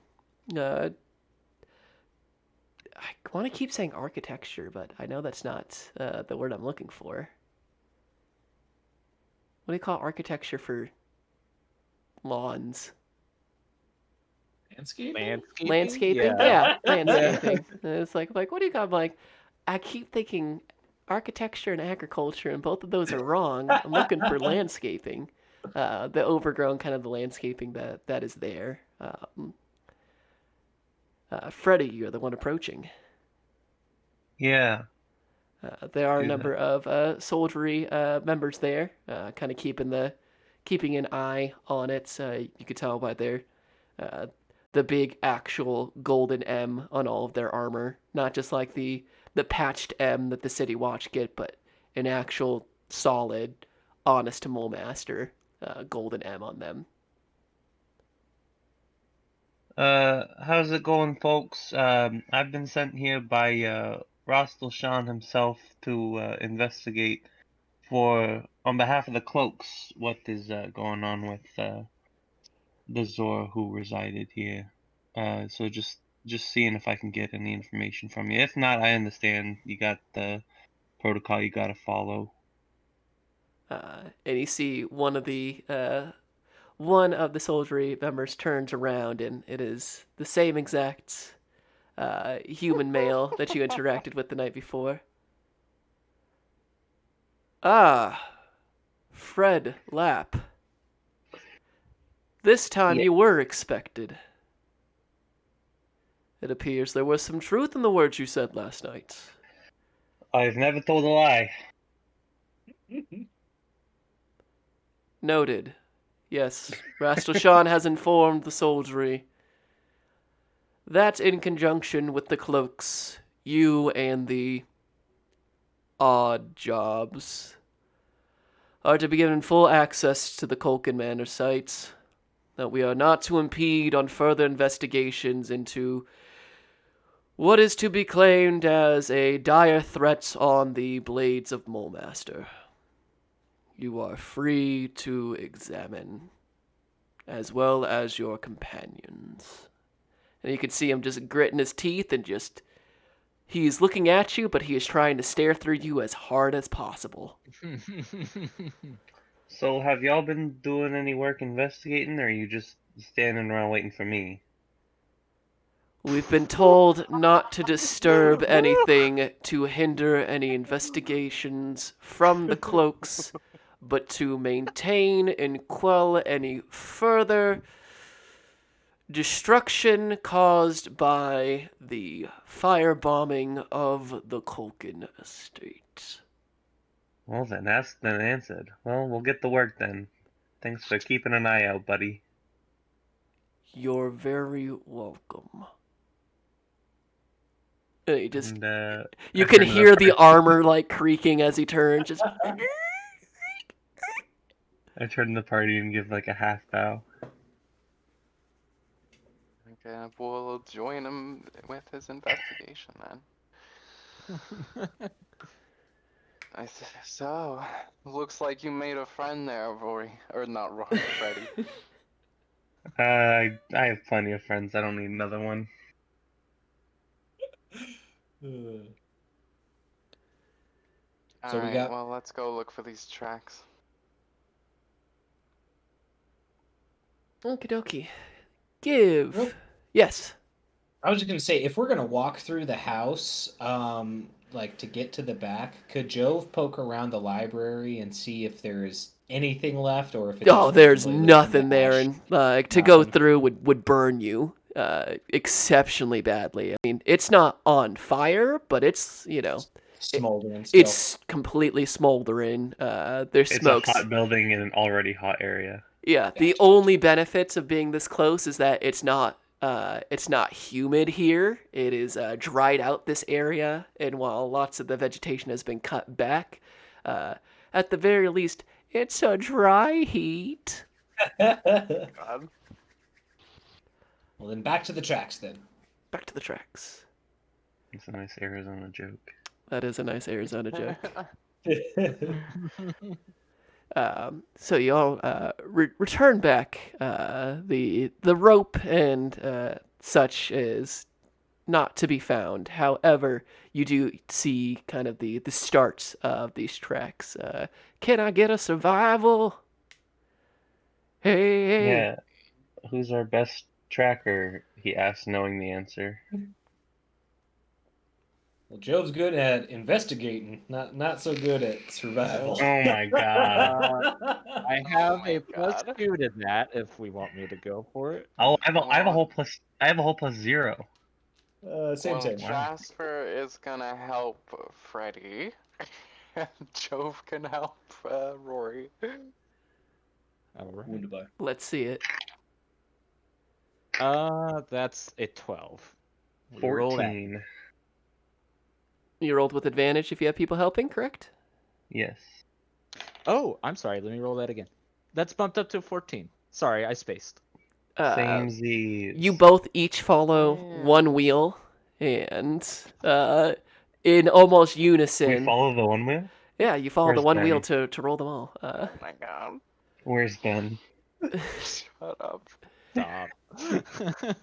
So you follow these tracks, each following the kind of wheel on the right side, the wheel on the left side, and like in unison, like pondering down like an old-timey detective. You both and walk and follow and Check for clues.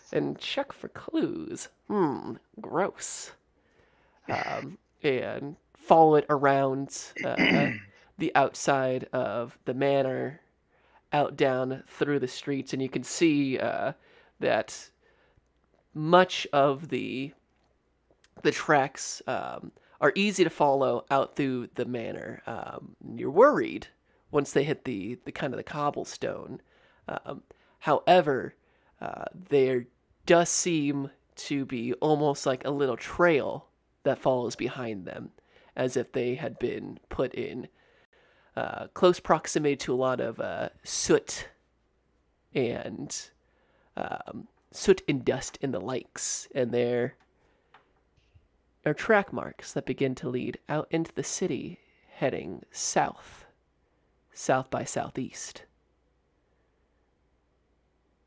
They continue on for back into the city.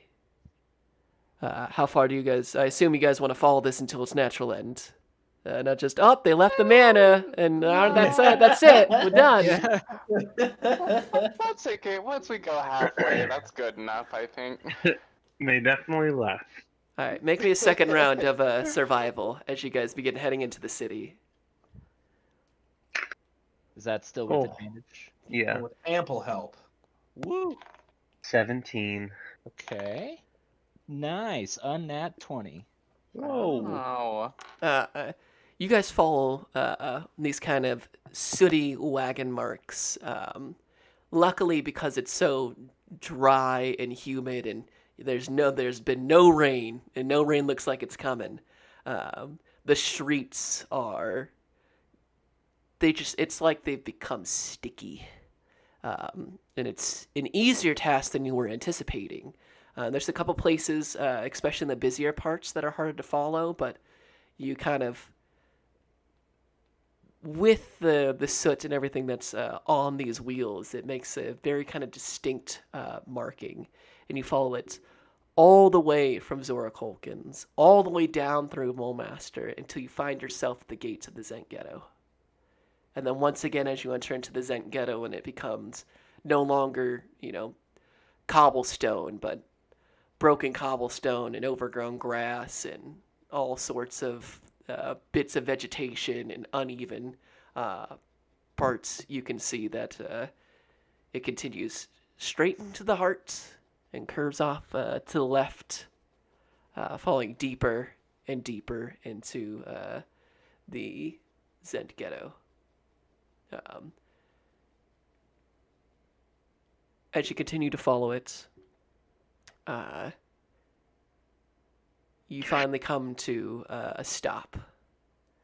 And while you don't see any carts around, in fact, you find bits of broken cart. What looks like a singular wheel, some side paneling, perhaps.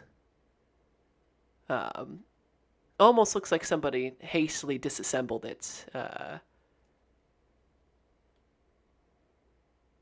And as you get deeper and deeper into the Zent Ghetto, the heat becomes more and more oppressive. Hotter and hotter and hotter. And it can feel that it feels almost like you're baking inside of the armor. It's like you're being sunburned on the inside. And Jove and Rory, you recognize, as you come to kind of the end of this trail, that same building that you saw when you first came in. Not far, right across from the burned down kind of shack. Jove, this looks the same as last time. Yeah, I'm getting bad feelings. Hopefully we don't see any more of them orphans. Something tells me they might know more than we thought before. Looking at this, it's built like a small temple. All the windows and doors look like that it, at one point must have had plenty of doors and windows. It might have actually been somewhat beautiful, if not gothic in nature, but have long been broken, and you can see signs of that people probably pulled off the old boards and windows and salvaged them at some point. And as you're kind of viewing this, a voice kind of pipes up behind. So,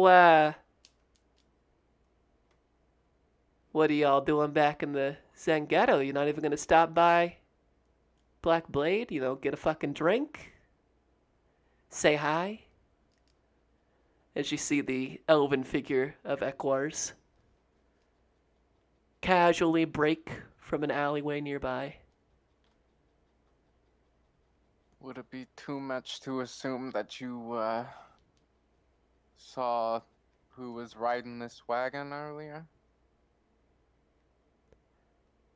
I may have picked up some extra coin to quickly disassemble said cot.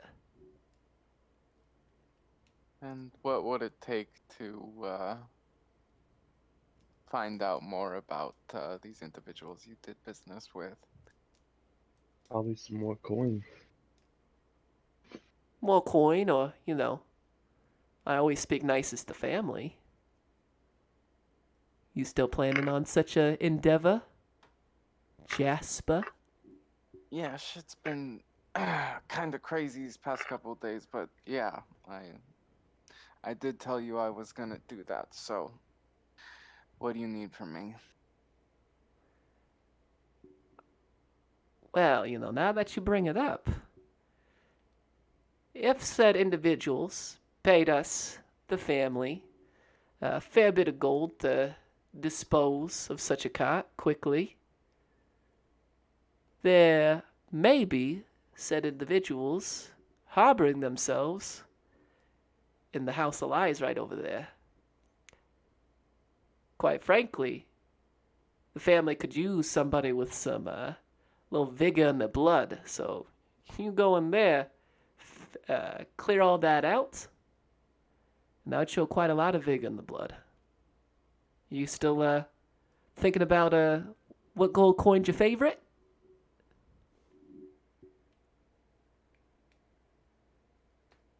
Which gold coin's my favorite, is what he said? Yeah, everyone's got a favorite gold coin.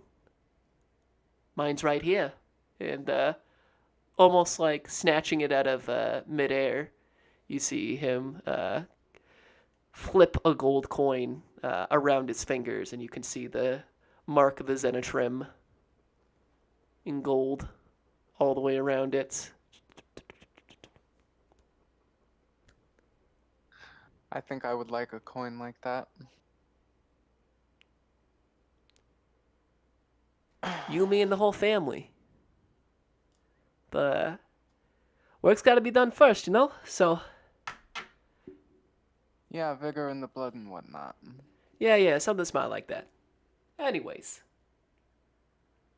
Well, I'll see you when I see you, Aquas. well, I'll be standing right here. I would not miss a show like this for nothing. Fuck. She turns back to the party. Y'all think you got it in you today to have round 2? I'm fresh as daisies, Jasper. That's the plan. Raring to go. I also get the feeling he doesn't actually want to drink with us. Alright, well, what do we think? Hard and fast? That seems to be our strong suit. There's a loud snorting from behind you guys. Yeah, Well, yeah. Ignore him. Well, if there isn't some sort of tactical advantage that our friend might know about as far as getting into the building, I think hard and fast is pretty much our only option. Yeah, let's do I don't know. I guess we should just go in the front door and see what happens. Well, who's going first? Because I reckon that I probably won't be in the first in line. And you know what? I rummaged this out a while back. The first time we were dealing with some fire stuff, and I feel like whoever's taking point should imbibe this. And he's going to take out from his pack a potion of fire resistance. Kind of hold it in his hand. Jasper, Rornak, I know both of you took a bit of licking from the heat last time, and I don't know a whole lot about potions, but from what I know, this helps with such a thing. So whoever's going to be up there in the mix, feel free to take this from me. He's going to put out his hand. Jasper, like, faster than she would care to, like, embarrassingly fast to grab the potion.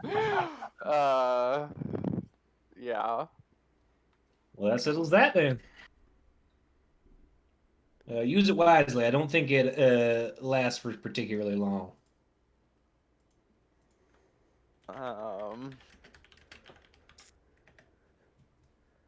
As she looks at it and looks at Rory, actually, if you want this, you can have it. I would feel bad. Well, I do appreciate that. I think you can go ahead and keep that one if you want. I have something of my own that I'm thinking of. And Rornak is going to finally take out the potion of growth. Whoa. Let's down it right now. Oh! Yeah. All right. Potion of growth. Rory, roll me a Constitution saving throw. You're gonna make me puke, I swear to God. Oh, nat 20! Nat 20! You puke a rainbow. Yeah. Yeah, you slam this bad boy down, and doesn't have really any taste. It's easy, just foop, and for a second, nothing, and then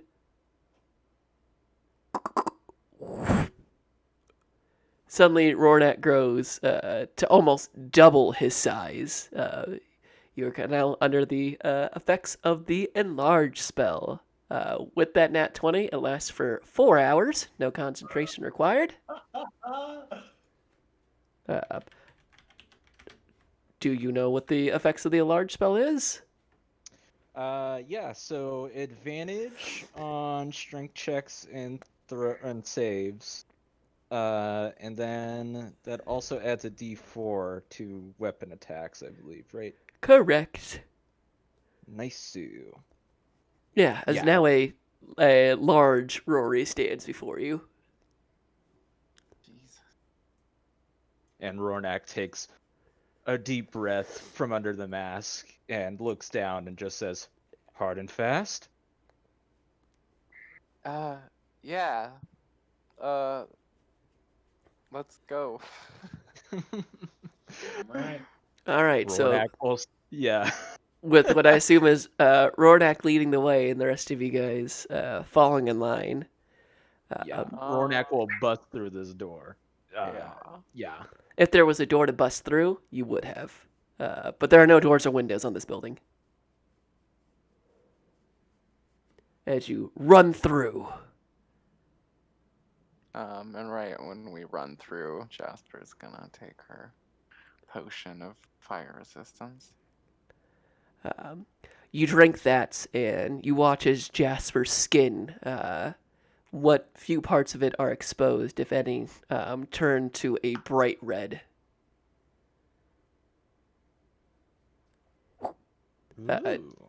Jasper, it is the drink itself, though it is of fire resistance. You were expecting it to be, I don't know, spicy, hot. I mean, everything is, warm to drink right now, but as you drink it, it's ice cold. Makes your insides feel like there's ice in the veins. You feel fully awake, and suddenly the temperature around you feels incredibly pleasant. The heat of Mulemaster no longer bothers you. You stop sweating. It's very nice. Very nice.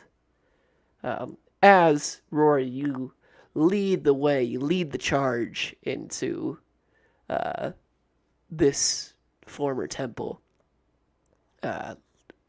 Inside, it's built very much almost like a classic small church, where there's a large kind of central area. You can see that there's a few remnants of what would have been pews at some point. Pews, P-E-W-S. However, the majority of this place is completely ransacked. All the doors have been removed. Uh, there aren't windows per se as more as they're just where windows would have been had they been left by. All the nails and any metal in here are gone. The only thing that seems to be completely untouched is an altar at the back of this temple. It's as classic like sacrificial altar as you get. Like the flat stone like slab in front of it, and behind it is this kind of almost like a podium with the image of the holy symbol of Sirik, god of murder, behind, which is like a dark sun with a skull in the center of it. I can find. There's the classic image. This.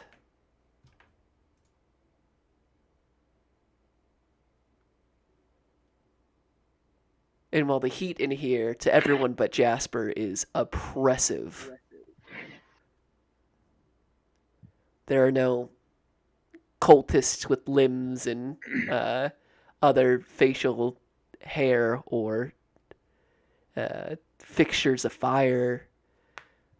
There's no burned woman or Dawson to be seen. It's empty. Sans for this singular altar in the back.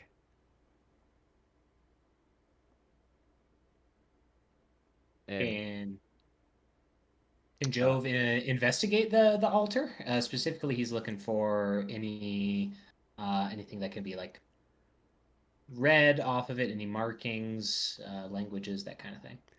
Go ahead and give me an investigation check. That is 11.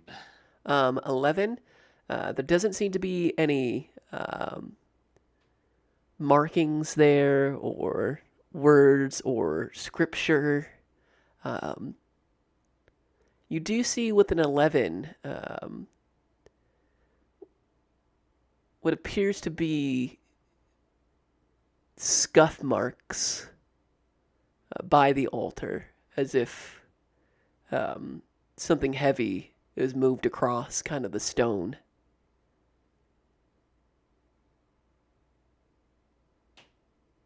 Meaning moved across the top of the altar or moved like On in the front ground. of the altar? Indicating that the altar can be moved? It is an implication, yeah. Hey, perhaps somebody come over here and help me move this thing. On it. And Rornak will definitely attempt to move the altar there. Go ahead and make a strength check. Okay.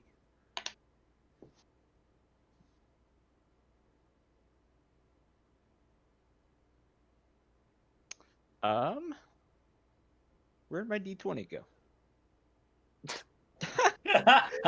Would y'all believe Your favorite that life. I hulked out in real life again and it's just fucking gone? It got Amazing. disintegrated.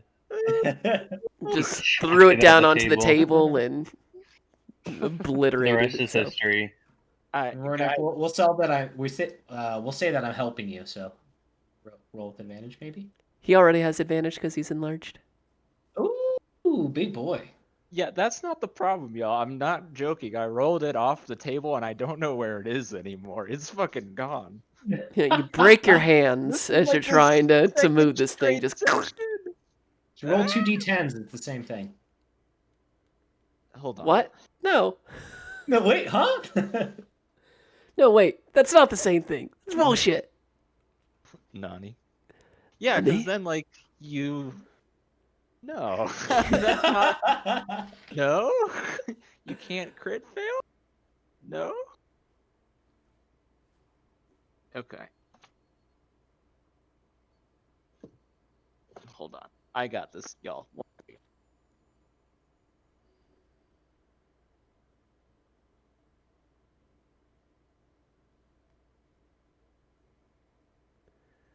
The time Rornak was so strong, he yeeted his dice into oblivion.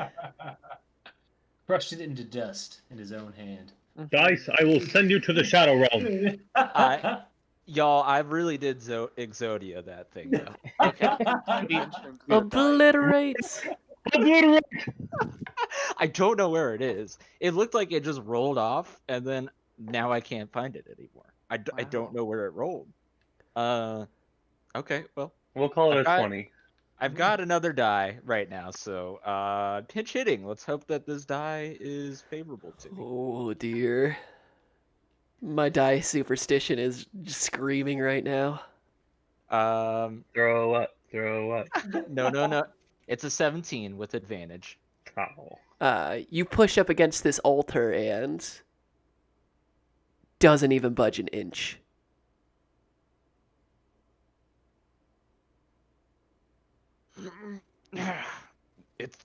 It's not moving at all. Oh shit. Can Jeez. Jasper do a religion check to for what she knows about Cyric? Yeah, go ahead and Okay, thank you.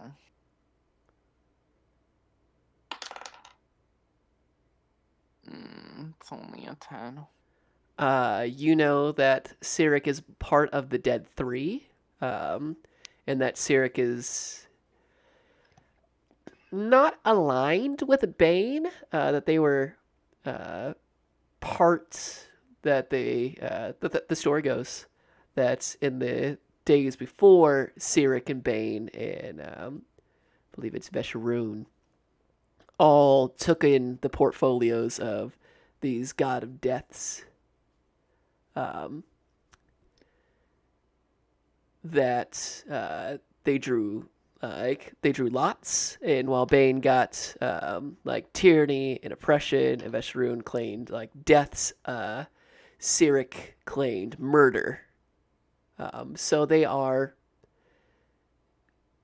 not enemies, but they're not allies. They're the best of frenemies, if you will.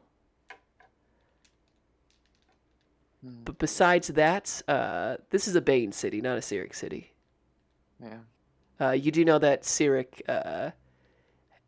doesn't have a following anymore because Cyric and Bane, Cyric specifically, murdered Mystra and caused the spell plague.